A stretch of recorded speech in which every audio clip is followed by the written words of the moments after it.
ഒരു ദിവസം 500 രൂപ വെച്ച് ചെലവാക്കി കൊടുക്കുകയും 30,000 രൂപ കിട്ടിക്കഴിഞ്ഞാൽ എഗ്രിമെന്റ് എഴുതുകയും പിന്നെ ഇതിന്റെ അടച്ചടച്ചടിച്ച് പൂർത്തിയാകുമ്പോഴേക്കും മരവും വളർന്നിട്ടുണ്ടാവും. അവർക്ക് അതിന്റെ 5 കോടി രൂപ ലാഭമായിട്ട് മേടിക്കും. ചന്ദനകൃഷി ചെയ്യണമെങ്കിൽ കയ്യിൽ കാശും വേണം, ചങ്കുറ്റം വേണം, അല്ലാണ്ട് പരിപാടിക്ക് നമുക്ക് ഇരിക്കാൻ പറ്റില്ല. 20 മരത്തിന് 5 കോടി രൂപ കിട്ടാനുള്ള സാധ്യതയാണ്. എല്ലാവർക്കും 18 ലക്ഷം ഒരുമിച്ച് വാങ്ങാൻ പറ്റും. അപ്പൊ ഞങ്ങൾ പറയുന്നത് ഒരു കാര്യം ചെയ്യും, ഡെയിലി ഒരു 500 വെച്ച് മാറ്റി വെക്കും. ഡെയിലി 500 രൂപ വെച്ചിട്ട് നിങ്ങൾ 120 മാസം മാറ്റി കഴിഞ്ഞാൽ 18 ലക്ഷം രൂപയും. ഇത് അടച്ചു കഴിയുമ്പോഴത്തേക്ക് മുറിക്കാനുള്ള മരം റെഡിയാണ്. ഇത് മുറിച്ച് കിട്ടിയാൽ അവർക്ക് എന്ത് ചെയ്യാം, പോട്ടെ 1,35 ലക്ഷം വില കൂടിയിട്ട് കിട്ടുമ്പോൾ എന്ത് ചെയ്യും, അവർക്കൊരു വീട് വെച്ച് നല്ലൊരു വീടിൽ താമസിക്കാം, നല്ലൊരു കാറും മേടിക്കാം, അല്ലെ? ഒരു റിട്ടയർമെന്റ് ലൈഫ് എൻജോയ് ചെയ്തു. ഒരു കൊല്ലം നിങ്ങൾ പണിയെടുക്കുക, 11 മാസം പണിയെടുക്കുക, 1 മാസം അങ്ങോട്ട് പോകാം. അവിടെ വരുമ്പോൾ എന്ത് ചെയ്യാം, 2 വയസ്സ് വെറുതെ തിരിച്ചു പോകാം. ഫാന്റാസ്റ്റിക് ഐഡിയ ആണ്, ഫാന്റാസ്റ്റിക് ആയ പ്രോജക്റ്റ് ആണ്. അത് മാത്രമല്ല ഐഡിയ ഭയങ്കരം തന്നെ. കാരണം അത് ഏത് സാധാരണക്കാരനും കോടീശ്വരനാവാം എന്ന് താങ്കൾ പറയുന്ന പ്രോജക്റ്റ് തന്നെയാണെന്ന് ഉറപ്പിച്ച് പറയുന്നത്. ആട് മാട് തേക്ക് മാഞ്ചിയം ഈ തട്ടിപ്പിൽപ്പെട്ട് കേരളത്തിൽ ആരും ഇൻവെസ്റ്റ് ചെയ്യാൻ പേടിക്കുന്ന ഒരു കാലഘട്ടമാണ്. കാരണം കേരളത്തിൽ ആര് ഇൻവെസ്റ്റ് ചെയ്താലും അത് തട്ടിപ്പിനിരയാകുന്നു എന്നുള്ള വാർത്തകളാണ് നിറഞ്ഞു നിൽക്കുന്നത്. ഇതിനിടയിലാണ് ജസ്റ്റ് പെയ്ഡ് എന്ന് പറയുന്ന റിയൽ എസ്റ്റേറ്റ് സ്ഥാപനം, അതിന്റെ ഉടമ നിഷാദ് അബൂബക്കർ സാൻഡൽവുഡ് പ്ലാന്റേഷനുമായിട്ട് പ്രോജക്റ്റുമായിട്ട് വയനാട്ടിൽ വരുന്നത്. ഇതൊരു വലിയ തട്ടിപ്പായിട്ടാണ് ആദ്യം ക്രൈമിന് കിട്ടിയെങ്കിലും പിന്നീട് അത് സത്യമാണെന്ന് മനസ്സിലാക്കി അതിനെ സപ്പോർട്ട് ചെയ്യുകയും ചെയ്തു. ഇപ്പോൾ ആ സ്ഥാപനം 2 വർഷം കൊണ്ട് 140 കോടി രൂപ വിറ്റുവരവുണ്ടാക്കിയിരിക്കുന്നു. ഏകദേശം 500 പ്ലോട്ടുകൾ വിറ്റിരിക്കുന്നു, 100 റിസോർട്ടുകൾ പണിതിരിക്കുന്നു. ഈ സന്ദർഭത്തിൽ അതിന്റെ ഉടമയായ ശ്രീ നിഷാദ് അബൂബക്കറാണ് നമ്മളോടൊപ്പം ഉള്ളത്. നമസ്കാരം. നമസ്കാരം സാർ.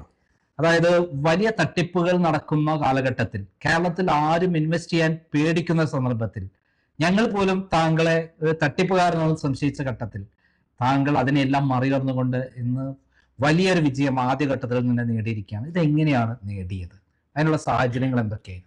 ഓക്കെ, നമ്മളുടെ ഏറ്റവും മെയിൻലി ഫോക്കസ് വെച്ചാല് ഇവിടൊക്കെ ഞാൻ 25 വർഷം ബിസിനസ് ചെയ്യുന്നുണ്ട്. അപ്പൊ ഇവിടെ നോക്കിയെന്ന് വെച്ചാൽ എന്തിന് ഇന്നോവേഷൻ കൊണ്ടുവന്നാലാണ് പെട്ടെന്ന് സമ്പന്നതയിലേക്ക് എത്താൻ സാധിക്കുള്ളൂ. അപ്പൊ ചിന്തിച്ചപ്പോഴാണ്, ഇന്നോവേഷൻ നോക്കിയപ്പോഴാണ് ഇവിടെ പണ്ട് നമ്മുടെ മുത്തശ്ശനൊക്കെ പൈസ ഉണ്ടാക്കിയിരുന്നത് കൃഷിയിലൂടെയാണ്. എന്തുകൊണ്ട് ഈ പുതിയ തലമുറക്ക് ഇത് ചെയ്തുകൂടാ? ഇവിടെ ഇന്ന് പുത്തൻ തലമുറയൊക്കെ പഠിച്ച് പെട്ടെന്ന് വിദേശങ്ങളിലേക്ക് പോകുന്നു. കേരളം എന്ന് പറയുന്ന നമ്മുടെ ഒരു ദൈവത്തിന്റെ സ്വന്തം നാട്ടില് യുവാക്കളില്ല, എല്ലാവരും ജോലി ചെയ്ത് പുറത്തേക്ക് പോകണം. അപ്പോൾ ചിന്തിച്ചു എന്തുകൊണ്ട് കൃഷി തന്നെ കുറച്ചുകൂടെ ഫോക്കസ് ചെയ്തിട്ട് അതിനെ ഒരു നല്ല രീതിയിൽ ചെയ്തുകൂടാ. അപ്പോഴാണ് ചിന്തിച്ചത് ഇവിടെ ഇന്ന് ഏറ്റവും കൂടുതൽ വില കിട്ടുന്ന അല്ലെങ്കിൽ പണം കായ്ക്കുന്ന ഒരു വലിയൊരു മരത്തെക്കുറിച്ച്, ചന്ദനം. അപ്പൊ ഇത് പലരും ചെയ്യാൻ പഠിക്കുന്ന കാര്യം എന്ന് വെച്ച് കഴിഞ്ഞാൽ പേടിയാണ് പലർക്കും, അതിന്റെ അജ്ഞതയാണ്. അപ്പൊ ഇത് മാത്രം എക്സ്പെൻസീവ് കൂടിയിട്ടാണ്. ഇതെങ്ങനെ സിമ്പിൾ ആയിട്ട് ചെയ്യാം, അതിലൂടെ എങ്ങനെ ഒരു വലിയ സാമ്പത്തിക രീതിയിലേക്ക് എത്തിപ്പെടാൻ പറ്റും, ഇത് ഞാൻ റിസർച്ച് ചെയ്തു. കഴിഞ്ഞ 3 വർഷം അത് പഠിച്ചെടുത്തിട്ടാണ് ഇതിലേക്ക് ഇപ്പൊ ഇറങ്ങി തിരിച്ചിപ്പോ 2 വർഷം ഇന്ന് 2 മാസം പിന്നിടുമ്പോൾ ഇതിന് വൻ വിജയത്തിലേക്ക് എത്തിക്കാൻ പറ്റിയെന്നുള്ളത് ഏറ്റവും വലിയ അഭിമാനമായിട്ട് കാണുന്നു സർ. ഞാൻ ഈ കഴിഞ്ഞ ദിവസം താങ്കളുടെ സ്ഥലം സന്ദർശിക്കുകയും അതിന്റെ ഒരു റിസോർട്ടിന്റെ ഉദ്ഘാടനം പ്രയാഗ മാർട്ടിൻ എന്ന് പറയുന്ന അടി ഉദ്ഘാടനം ചെയ്യുന്നത്. അതെ, അവിടെ പങ്കെടുത്ത് എല്ലാവരും വളരെ ആത്മവിശ്വാസത്തോടു കൂടിയിട്ടാണ് ഞാൻ കണ്ടിട്ടുള്ളത്. കാരണം അവരെല്ലാവരും നാളത്തേക്ക് വരുമാനം കയ്യിലേക്ക് വരാൻ പോകുന്നു, അവർ വലിയ സെറ്റിൽഡ് ആകുന്നു എന്നുള്ള കൃത്യമായുള്ള അറിവ് അവരുടെ മുന്നിലുണ്ട്. പക്ഷെ ഇത് ഫസ്റ്റില് ഇതിലേക്ക് കടന്നപ്പം അങ്ങനെയല്ലായിരുന്നു കേരളത്തില്. ഞാൻ ആ കാര്യമാണ് നേരത്തെ പറഞ്ഞത്. വളരെ നെഗറ്റീവ് ആയിട്ടുള്ള ഒരു കേരളത്തിന്റെ സാഹചര്യത്തിൽ തട്ടിപ്പും വെട്ടിപ്പും മാത്രമാണ് നമ്മൾ കേട്ടിട്ടുള്ളത്. ലാൻഡിന്റെ കാര്യത്തിൽ, റിയൽ എസ്റ്റേറ്റ് പദ്ധതികളുടെ കാര്യത്തിൽ, ആട് തേട് മാട് മാഞ്ചിയം എന്നൊക്കെ പറയുന്നത് അതാണല്ലോ തട്ടിപ്പിന് ഇരയായവർ എത്രയോ ലക്ഷക്കണക്കിന് ആൾക്കാർ. അതുപോലുള്ള സ്വപ്ന പദ്ധതികളൊക്കെ പറയുമ്പോൾ നമ്മൾ കുടുങ്ങിപ്പോകും. അത്തരം പ്രശ്നങ്ങളൊക്കെ താങ്കൾ എങ്ങനെയാണ് മറികടന്നത്? അതാണ് ഞാൻ ആദ്യത്തെ ചോദ്യം. ഓക്കെ, അപ്പൊ ഇത് ആദ്യം എല്ലാവരും നോക്കി കണ്ടത്, ഒന്നാമത് ചന്ദനം ഇതിന്റെ പ്രോപ്പർട്ടി രജിസ്ട്രേഷൻ ആദ്യം ചെയ്തത്. നമുക്കൊരു എപ്പോഴും നമ്മൾ ചിന്തിക്കുന്ന ഇൻവെസ്റ്റ്മെന്റ് എന്ന് പറയുമ്പോൾ ക്യാപിറ്റൽ പ്രിസർവേഷൻ. ഞാൻ ഇവിടെ എല്ലാ സ്കാമുകളും എങ്ങനെയാണ്, 1 വെച്ചാൽ 10 കിട്ടും. അപ്പൊ ആളുകൾ എന്താ നോക്കുക, 1 നോക്കുക, 10 നോക്കുള്ളൂ. പക്ഷെ കുറച്ച് കഴിയുമ്പോൾ 10 ഒന്നുമില്ല. ഞാൻ ആദ്യം എന്റെ മുഖമുദ്ര കയറുന്നു ക്യാപിറ്റൽ പ്രിസർവേഷൻ. മുടക്കിയ പണം സേഫ് ആക്കിയിട്ട് അവർക്ക് ആധാരം ചെയ്തു കൊടുക്കാം. ഇതാണ് ആദ്യം ചെയ്ത പണി. അപ്പൊ എന്തായി, അവർക്ക് ആ തട്ടിപ്പ് എന്ന് പറയുന്ന രീതി അവരുടെ മനസ്സിൽ നിന്ന് മാറി കിട്ടി. രജിസ്ട്രേഷനായി കൊടുത്ത പൈസ സാധനം കിട്ടിയല്ലോ. പിന്നെയാണ് ഇങ്ങനെ ഒരു ആധികാരികത എന്ന് പറയുന്നത്. ഇത് ബാംഗ്ലൂർ IWST എന്ന് പറയുന്ന ഒരു സംഘടനയാണ്. ഇത് സെൻട്രൽ ഗവൺമെന്റിന്റെ നേരിട്ടുള്ള അതോറിറ്റിയാണ്. ഇവരാണ് പറഞ്ഞത് 50 സെന്റിമീറ്റർ ചുറ്റളവ് വന്നു കഴിഞ്ഞാൽ ഇത് മുറിക്കാം. ഇതിന് 50 സെന്റിമീറ്റർ മരം, ചന്ദനമരം 50 സെന്റിമീറ്റർ ആകണമെങ്കിൽ 10 മുതൽ 15 വർഷം വരെ കാലയളവ് പറയുന്നു. പക്ഷെ ഇത് രണ്ട് തരത്തിൽ കൃഷി ചെയ്യാം. ഇത് പലർക്കും പറഞ്ഞാൽ മനസ്സിലാവില്ല. ഒന്ന് പാരമ്പര്യമായിട്ടും മറ്റേത് ഇവിടെ സാധാരണ രീതിയിൽ നട്ടുവളർന്നുണ്ട്. അപ്പൊ ഞങ്ങളിത് ഇവരുടെ കൃഷി രീതിയായിട്ടുള്ള ഈ ഒരു ഓർഗാനിക് ഫാമിംഗ് ആണ് തുടങ്ങിയത്. അതായത് ഇതിനൊരു പ്രത്യേക തരത്തിലുള്ള കൃഷി രീതിയാണ്. അപ്പൊ ഇത് ചെയ്തു, അതായത് കെമിക്കൽ ഉപയോഗിച്ചിട്ടേ ഇല്ല, ഉപയോഗിച്ചിട്ടില്ല. അപ്പൊ ഇതൊരു പ്രത്യേക കൃഷി രീതിയാണ്. അപ്പൊ ഇത് ചെയ്തപ്പോൾ 50 സെന്റിമീറ്റർ ആവാൻ ഇവര് പറഞ്ഞത് 10 to 15 ഇയർ. പക്ഷേ ഞങ്ങൾ കഴിഞ്ഞ മെയ് 23 നട്ട 1000 മരങ്ങള് ഇന്നുള്ളത് 2023 നട്ട 2024 മെയ്യിലാണ് ആദ്യമായിട്ട് സാൻഡൽവുഡ് പ്ലാന്റേഷൻ തുടങ്ങിയത്. ഒരു വർഷമായിട്ടുള്ളൂ. ഒരു വർഷം കുറച്ച് ദിവസങ്ങളായി, അല്ലെ, മാസങ്ങളായി, 1.5 വർഷം. ഇത്രയും ദിവസങ്ങൾ കൊണ്ട് അവിടെ നട്ട തൈകള് 25 സെന്റിമീറ്റർ വരെ ആയിട്ടുള്ള മരങ്ങൾ അതിലുണ്ട്. അതാണ് ഏറ്റവും വലിയ പ്ലസ്. അതെന്തുകൊണ്ടാണ് പുൽപ്പള്ളിയിൽ ഇപ്പൊ താങ്കളുടെ ഈ പദ്ധതി പുൽപ്പള്ളിയിലാണ്? പുൽപ്പള്ളി എന്ന് പറഞ്ഞാൽ നേരത്തെ അറിഞ്ഞിട്ടുള്ളത് ബ്ലാക്ക് ഗോൾഡിന്റെ സെന്റർ, അതായത് കറുത്ത ഗോൾഡിന്റെ കുരുമുളകിന്റെ നാട് എന്നാണ്. ലോകത്തിലെ ഏറ്റവും മികച്ച കുരുമുളക് ഉത്പാദിപ്പിക്കുന്ന സ്ഥലമായിരുന്നു പുൽപ്പള്ളി. അവിടെ ഈ ചന്ദനമരം അവിടെ ഇത്രയും ഫലഭൂയിഷ്ടമായിട്ട് വിളയും എന്നുള്ളത് എങ്ങനെയാണ് താങ്കൾ കണ്ടത്? അത് ഞാൻ റിസർച്ച് നടത്തി പഠിച്ചപ്പോൾ കാര്യം മനസ്സിലായത്, ഒന്ന്, ഇതിന് നല്ല റിട്ടേൺ കിട്ടും. ഇത് വളരും, എവിടെ വേണം വളർന്നോളും. പക്ഷെ നല്ല വളക്കൂറുള്ള മണ്ണ്, ബ്ലാക്ക് സോയിൽ, അപ്പൊ ഇതിന് അത്യാവശ്യമാണ് ഏതിന് വളരാൻ വേണ്ടിയിട്ട്. രണ്ടാമത്തതാണ്, ഇത് ഈൽഡ് കിട്ടണമെങ്കിൽ ഇത് സമുദ്രനിരപ്പിൽ നിന്ന് 700 മീറ്റർ ഹൈറ്റ് വേണം. ഇത് 700 മീറ്ററുള്ള 3 ഡിസ്ട്രിക്ട് കേരളത്തിലുണ്ട്, ഇടുക്കിയും പത്തനംതിട്ട വയനാടുമാണ്. അപ്പൊ ഇവിടെ വയനാടാണ് നമ്മൾ ഈ പ്രൊജക്ട് തുടങ്ങിയിട്ടുള്ളത്. മാത്രമല്ല ഇതിന് നല്ല തണുപ്പും വേണം, നല്ല ചൂടും വേണം. എങ്കിലേ നമ്മൾ പ്രതീക്ഷിച്ച രീതിയിലുള്ള വരുമാനം കിട്ടും. അല്ലെങ്കിൽ ഇത് എറണാകുളത്തും വളരും, പക്ഷേ വിറകുകൊണ്ട് കത്തിക്കാനേ പറ്റുള്ളൂ, വിറക് പോലെ. അപ്പൊ ഇവിടെ ഞങ്ങളിത് മെയിൻലി പഠിച്ച് ചെയ്തപ്പോ എന്തായി, ഇതിപ്പോ 10 കൊല്ലം കൊണ്ട് ഉണ്ടാവേണ്ട സാധനം ഇന്ന് 1.5 വർഷം കൊണ്ട് നേട്ടം കൈവരിച്ചിട്ടുണ്ട്. ഇതാണ് എല്ലാവർക്കും കിട്ടിയുള്ള കോൺഫിഡൻസ്. അതാണ് അവരെ നേരിട്ട് എങ്ങനെയാണ് ഇതൊക്കെ അറിയുന്നത്? അവർക്ക് അവർ ഓൾറെഡി CCTV ക്യാമറ ആക്സസ് കൊടുത്തിട്ടുണ്ട് എല്ലാവർക്കും. അപ്പൊ എപ്പോ വേണമെങ്കിലും അവർക്ക് ലാൻഡ് കാണാം. അവരുടെ ഓരോ പ്ലോട്ടിലുമുള്ള തൈയുടെ ഗ്രോത്ത് എല്ലാവരും കാണാൻ പറ്റും.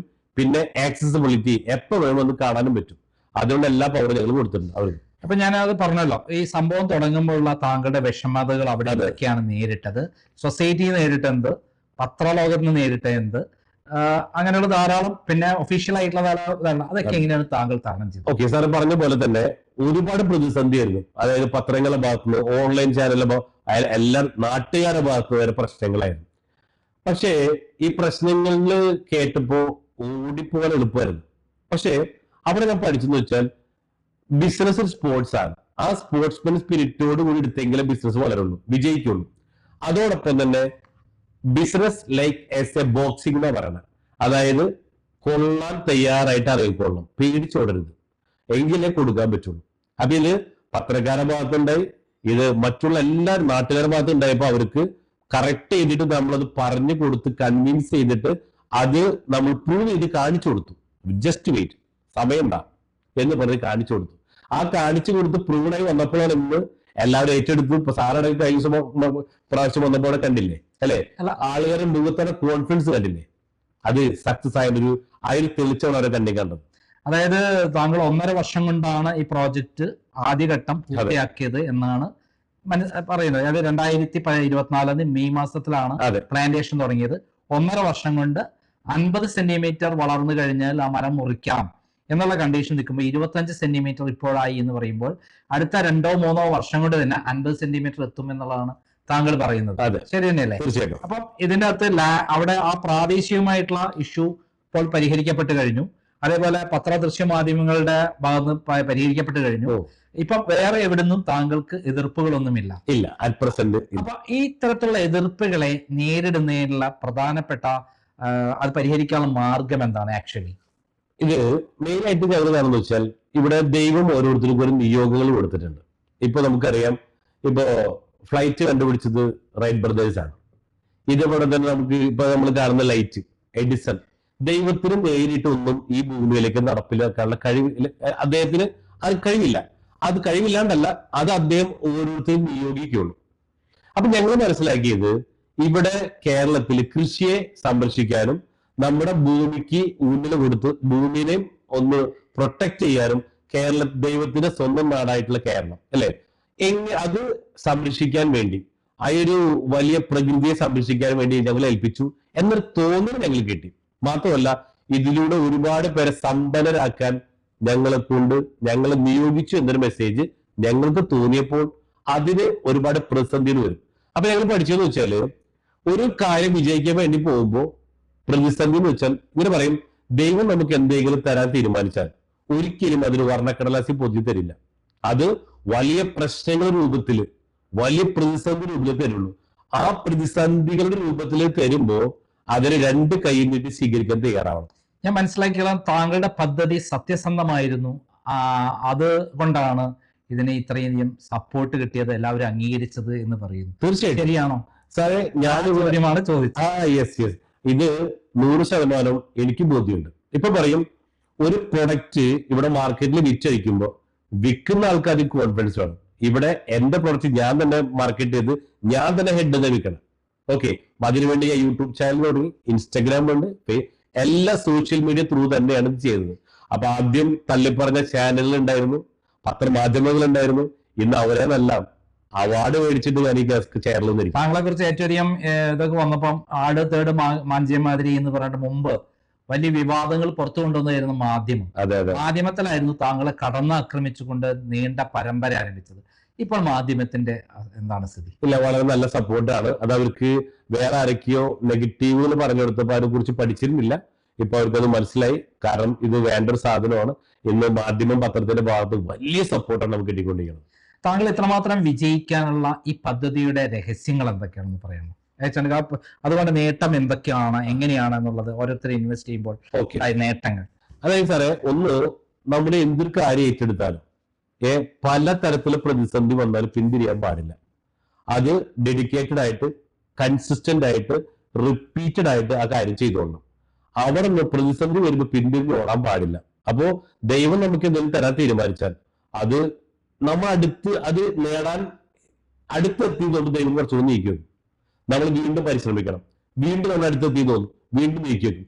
ഇങ്ങനെ പലതവണ പരീക്ഷിച്ച് ദൈവം തോന്നും ഇവൻ കുഴപ്പമില്ലാന്ന് തോന്നുമ്പോഴേ ദൈവം നമുക്കത് തരുള്ളൂ.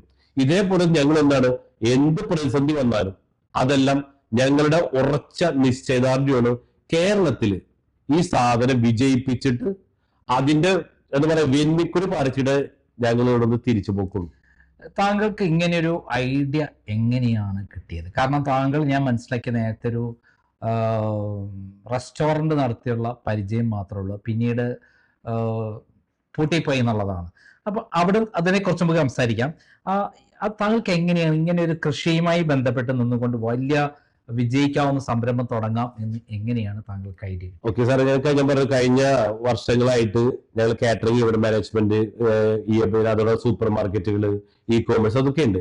പക്ഷെ അപ്പോൾ എന്നോട് ഞാൻ തന്നെ പറഞ്ഞുകൊണ്ടിരിക്കുന്നു, എന്റെ പണി ഇതല്ല, എന്റെ നിയോഗതല്ല, ദൈവം പറയണ പോലെ എനിക്ക് ഫീൽ ചെയ്യണം.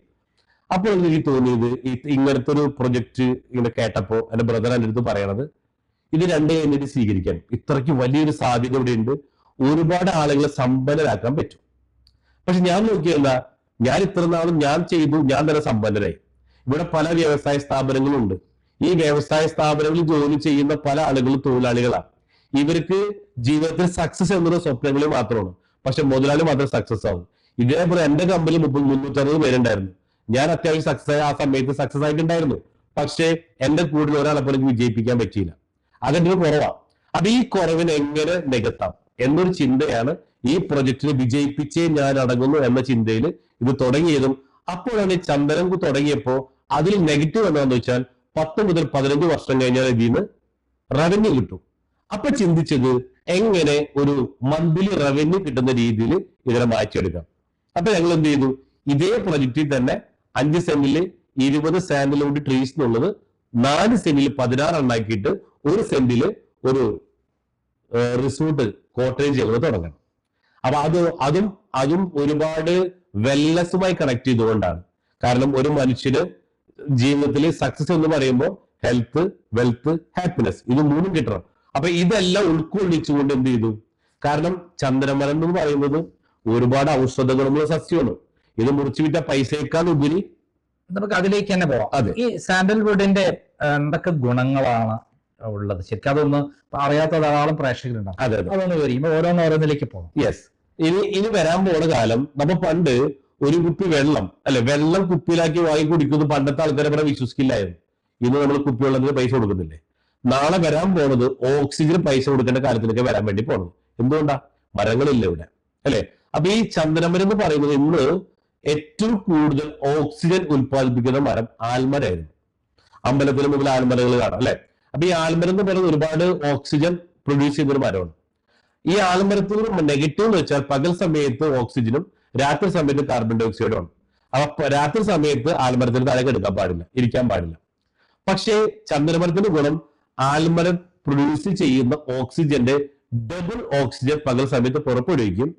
ഈ പകൽ സമയത്ത് പുറപ്പെടുവിച്ച ഓക്സിജൻ നിലനിർത്തുന്നു രാത്രിയിൽ. അപ്പൊ ആ രാത്രിയും പകലും ഒരേപോലത്തെ ഒരു ഓക്സിജൻ നമുക്ക് ശുദ്ധമായിട്ട് ശ്വസിക്കാൻ പറ്റുന്നതാണ്. അപ്പൊ ഇത് പണ്ടത്തെ രാജാക്കന്മാര് അവരുടെ കോമ്പൗണ്ടിൽ ഏറ്റവും ചെയ്യുന്ന ഒരു 1-2 മരങ്ങൾ വെച്ച് വളർത്തുമെന്ന് പറയുന്നത്. കാരണം ഒരു കോമ്പൗണ്ടിൽ ഒരു ചന്ദനമരം നട്ട് വളർത്തി കഴിഞ്ഞാൽ അവിടെ താമസിക്കുന്നവർക്ക് അസുഖങ്ങൾ വരില്ല എന്ന് വിശ്വസിച്ചിരുന്നു. അപ്പൊ ഇവിടെ നമ്മൾ എന്ത് ചെയ്യുന്നു? ഒരുപാട് ചന്ദനമരം വെച്ച് പിടിപ്പിച്ചു. അപ്പൊ എങ്ങനെ ഇതുമായി കണക്ട് ചെയ്യാം വെൽനെസ്സുമായിട്ട്? ഈ ചന്ദനമരം തന്നെ നമുക്ക് ഈ ചന്ദനമരം എന്തൊക്കെ അസുഖങ്ങൾ മാറ്റുന്നു എന്നുള്ളതാണ് മെയിൻലി പറയുന്നത്. ക്യാൻസറിനെയാണ്. കാരണം എന്ന് വെച്ചാല് നമ്മുടെ ക്യാൻസറുമായി ബന്ധപ്പെട്ടുള്ള ഒരുപാട് ഗുണം. ഇപ്പൊ ഏതോ പറയുന്നത് കേട്ടു, സാൻഡൽവുഡ് ഓയിൽ കൊടുത്ത് ക്യാൻസർ ട്രീറ്റ്മെന്റ് ഉപയോഗിക്കുന്നുണ്ടെന്നുള്ളത്. അതേമാതിരി ഒരുപാട് ത്വക്ക് രോഗങ്ങള്, അത് ഒരുപാട് അസുഖങ്ങൾക്ക് വേണ്ടി ഉപയോഗിക്കുന്നുണ്ട്. അപ്പൊ ഇത്രയും നല്ലൊരു ഔഷധങ്ങൾ നമ്മുടെ സസ്യമായിട്ടും നമ്മളത് ചുമ്മാ ഒരു പൈസക്ക് വേണ്ടി നാളെ മുറിച്ച് വിൽക്കാൻ വേണ്ടി മാത്രം ഉപയോഗിച്ചാൽ പോരാന്നുള്ള ഒരു മെസ്സേജ് കിട്ടിയപ്പോ എന്ത് ചെയ്തു? അതിനൊരു വെൽനെസ് ക്യാമ്പസ് ആയിട്ട് മാറ്റി. അപ്പൊ അടുത്ത ഇന്നോവേഷൻ ആണ്. ആദ്യത്തത് ചെറിയ പൈസക്ക് വലിയൊരു എമൗണ്ട് ഉണ്ടാക്കാം. അതായത് ഒരു പ്ലോട്ട് 5 സെന്റ് സ്ഥലവും പ്ലസ് 20 മരങ്ങൾ, 16 മരങ്ങൾ. ആദ്യത്തെ രൂപയായിരുന്നു. അത് ഇപ്പോഴും ഉണ്ടല്ലോ പദ്ധതി. അതിപ്പോ അവിടെ ഉണ്ട്. അതിന് നമ്മൾ ചാർജ് ചെയ്തിരുന്നത് എത്ര രൂപയാണ്? അത് 18 ലക്ഷം രൂപ. 18 ലക്ഷം രൂപ. ഈ 18 ലക്ഷം രൂപ ഇൻവെസ്റ്റ് ചെയ്ത ഒരാൾക്ക് എന്ത് നേട്ടമാണ് കിട്ടുന്നത്? അതില് അവരെ സുരക്ഷിതത്വം എന്താണ്? അവരെന്ന് വെച്ചാൽ ഇപ്പോ ഒരു 50 സെന്റിമീറ്റർ ചുറ്റുള്ള മരത്തിന് നമ്മുടെ ഗവൺമെന്റ് അത് കറക്റ്റ് ആയിട്ട് പറയുന്നത് വെച്ച് കഴിഞ്ഞാൽ ആവറേജ് 8 ലക്ഷം രൂപയാണ് ഒരു മരത്തിന് ഇപ്പോഴത്തെ. ഇപ്പൊ 8% റേറ്റ്. അപ്പൊ 16 ഇപ്പൊ കിലോന് 20,000 രൂപ, 20-26 രൂപയുണ്ട്. അപ്പൊ ആവറേജ് കണക്കൂട്ടി കഴിഞ്ഞാൽ ഇപ്പൊ 8% കിട്ടുന്ന ഒരു എമൗണ്ട് എന്ന് വെച്ചാൽ 16 ഇൻറ്റു 20,000, 16 മരം ഇൻറ്റു 8 ലക്ഷം രൂപ. അപ്പോ 1,35 ലക്ഷം രൂപ ഇപ്പോഴത്തെ അറ്റ് പ്രസന്റിൽ നമുക്ക് ഗവൺമെന്റ് കൊടുക്കുന്നുണ്ട്. സ്ഥലം അവരുടെ പേരിലുണ്ട്. ഇത് നമ്മള് സ്ഥലം അവരുടെ പേരിൽ രജിസ്റ്റർ ചെയ്ത് കൊടുക്കും. ഈ 5 സെന്റ് സ്ഥലവും 20 മരങ്ങളും കൊടുക്കുന്നു. ഈ മരങ്ങൾ എത്ര വർഷം കൊണ്ടാണ് നമ്മൾ കാൽക്കുലേറ്റ് ചെയ്യുന്നത് മുറിക്കാവുന്ന രൂപത്തിൽ എത്തുന്നത്? 15 കൊല്ലത്തിന് മേലെ ഞങ്ങൾ പറയുന്നുള്ളൂ. 15 കൊല്ലം. ഈ 15 കൊല്ലം കഴിയുമ്പോൾ ഇതിന്റെ വില എന്തായിത്തീരും? സ്വാഭാവികമായിട്ടും ഇപ്പോഴത്തെ വില 8 ലക്ഷം. ഇതില് 1980 1 കിലോക്ക് വെറും 20 രൂപ ഉണ്ടായിരുന്നു. 20 റുപ്പീസ് 1 കിലോ ചന്ദനത്തിന്. 2023 20,000 രൂപ, 1000 മടങ്ങ് ഗ്രോത്താ. എങ്കിലും ഗവൺമെന്റ് പണത്തെക്കാളും കൂടുതൽ ഗ്രോത്തിലേക്ക് പോയിക്കണം. അപ്പൊ ഇത് പറയുന്നത് 2035 കൂടിയിട്ട് 1 കിലോക്ക് 1 ലക്ഷം രൂപയിലേക്ക് എത്തും. അത് കഴിഞ്ഞ് 10 വർഷം പറയുന്ന ടൈം 1 ലക്ഷം രൂപ. അങ്ങനെ വെച്ച് കണക്ക് കൂട്ടുമ്പോൾ 20 മരത്തിന് 5 കോടി രൂപ കിട്ടാനുള്ള സാധ്യതയാണ്. അപ്പൊ 5 കോടി രൂപ 15 വർഷം കഴിഞ്ഞാൽ ഈ മരത്തിലൂടെ തന്നെ ഒരാൾക്ക് 18 ലക്ഷം രൂപ ഇൻവെസ്റ്റ് ചെയ്താൽ സുരക്ഷിതമായി കിട്ടും. യെസ്. അപ്പൊ അതിനകത്തുള്ള ചോദ്യം കിട്ടുന്നുള്ളത് കൺഫേം ആയി കാര്യം. അവിടെ അതിന്റെ ബാക്കി കാര്യങ്ങളിൽ സംസാരിക്കാം. അപ്പം ഇതിന് 18 ലക്ഷം രൂപ മുടക്കിയാൽ 5 കോടി രൂപ കിട്ടുന്നു. ഈ അതോടൊപ്പം തന്നെ ഈ സ്ഥലം അവരുടെ പേരെടുത്ത് തന്നെയല്ലേ? അവരുടെ പേരിൽ തന്നെയാണ്. ഈ പേര് രജിസ്റ്റർ ചെയ്തോടുത്ത സ്ഥലത്ത് പിന്നെയും അത് പ്ലാന്റേഷൻ നടത്തിക്കൂടെ? റീപ്ലാന്റ് ചെയ്യാം, വീട് വെക്കാം. ഇത് കറക്റ്റ് പുരയിടം എന്ന് പറയുന്ന ക്ലാസിഫിക്കേഷൻ മാത്രമേ ചെയ്യാൻ പാടുള്ളൂ. അപ്പൊ അത് മാത്രമല്ല, എല്ലാ സ്ഥലത്തും ഇലക്ട്രിസിറ്റി കണക്ഷൻ ഉണ്ട്, വാട്ടർ കണക്ഷൻ ഉണ്ട്. അവർ 15 കൊല്ലം മുറിച്ചു വീട് ശുദ്ധമായ വെള്ളം, ശുദ്ധമായ വായു. ഞങ്ങൾ സാറേ ഏറ്റവും വലിയ ആരും ചെയ്യാത്ത നന്മ എന്താണെന്ന് അറിയോ? എല്ലാവർക്കും 18 ലക്ഷം ഒരുമിച്ച് വാങ്ങാൻ പറ്റില്ല. അപ്പൊ ഞങ്ങൾ പറയുന്നത് ഒരു കാര്യം ചെയ്യും, ഡെയിലി 500 വെച്ച് മാറ്റി വെക്കുക. ഡെയിലി 500 വെച്ചിട്ട് നിങ്ങൾ 120 മാസം മാറ്റി കഴിഞ്ഞാൽ 18 ലക്ഷം രൂപയായി. ഇത് അടച്ചു കഴിയുമ്പോഴത്തേക്കാണ് മുറിക്കാനുള്ള മരം റെഡിയാണ്. ഇത് മുറിച്ച് വിറ്റാൽ അവർക്ക് എന്ത് ചെയ്യാം?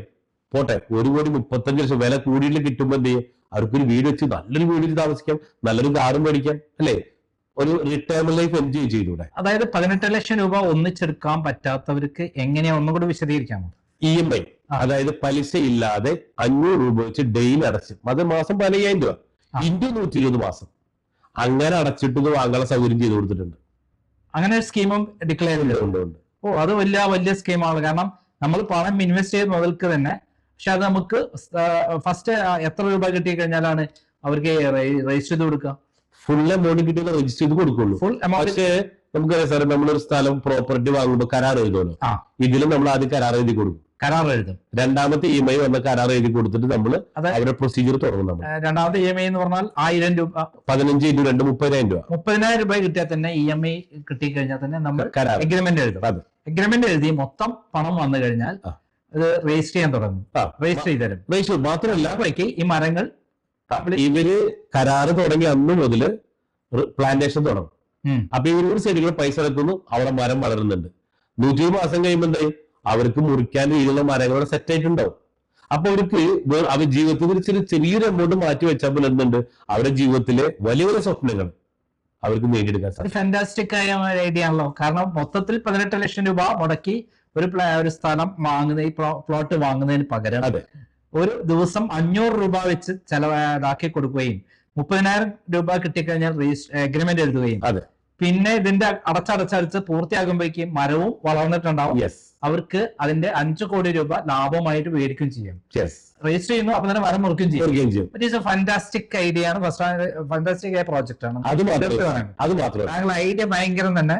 കാരണം അത് ഏത് സാധാരണക്കാരനും കോടീശ്വരനാവാം എന്ന് താങ്കൾ പറയുന്ന പ്രോജക്റ്റ് തന്നെയാണെന്ന് ഉറപ്പിച്ച് പറയാൻ പറ്റും. അപ്പോഴും ബിരുദന്മാരെന്താ ചോദിക്കാന്നറിയോ? എങ്ങാനും ഞങ്ങൾക്ക് അടക്കാൻ പറ്റിയില്ലെങ്കിലോ? അപ്പൊ ഞങ്ങൾ എന്താ പറഞ്ഞത്? നിങ്ങൾക്ക് അടക്കാൻ പറ്റില്ല, 120 മാസം വരെ സമയം തരാം. എക്സാമ്പിള്, സാർ ഒരു 1.5 ലക്ഷം രൂപ അടച്ചു, പിന്നെ അടക്കാൻ പറ്റിയില്ല. ഓക്കെ, സാറ് സാമ്പത്തികമായിട്ട് അടക്കാൻ പറ്റിയില്ല. സാർ എത്ര സമയമുണ്ട്?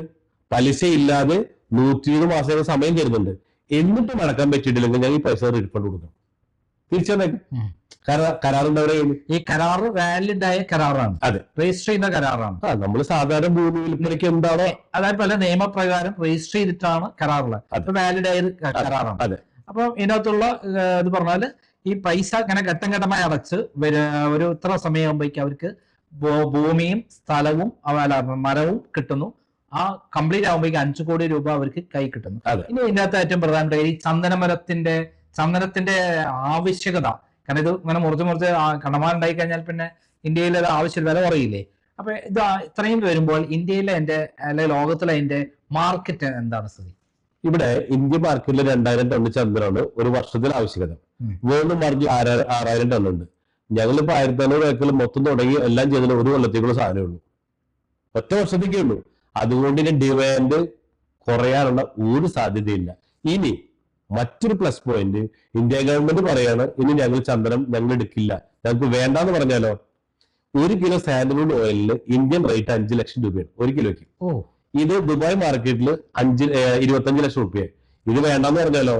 നമുക്കിത് എക്സ്പോർട്ട് ചെയ്യാം. ഇപ്പൊ എക്സ്പോർട്ടിങ് വേണം. അപ്പൊ എന്ത് പറ്റും? ഈ 5 കോടി എന്നുള്ളത് 5 ടൈംസ് കൂടി കിട്ടും. കുറച്ചുകൂടെ പ്ലസ് പോയിന്റ്. ഇന്ത്യ ഗവൺമെന്റ് വേണ്ടാന്ന് രക്ഷപ്പെട്ടുകൂടെ? ഇപ്പോഴത്തെ പ്ലസ് പറയും, എല്ലാ ബിസിനസ്സുകാരും പെയിൻ പോയിന്റ് എന്ന് സാറിന് അറിയോ? സാധനമുണ്ട്, വാങ്ങാൻ ആളില്ല. വാങ്ങാൻ വേണ്ടി ഒരു പരസ്യങ്ങൾ ചെയ്യണത്. ഇവിടുത്തെ ഗുണം എന്താ?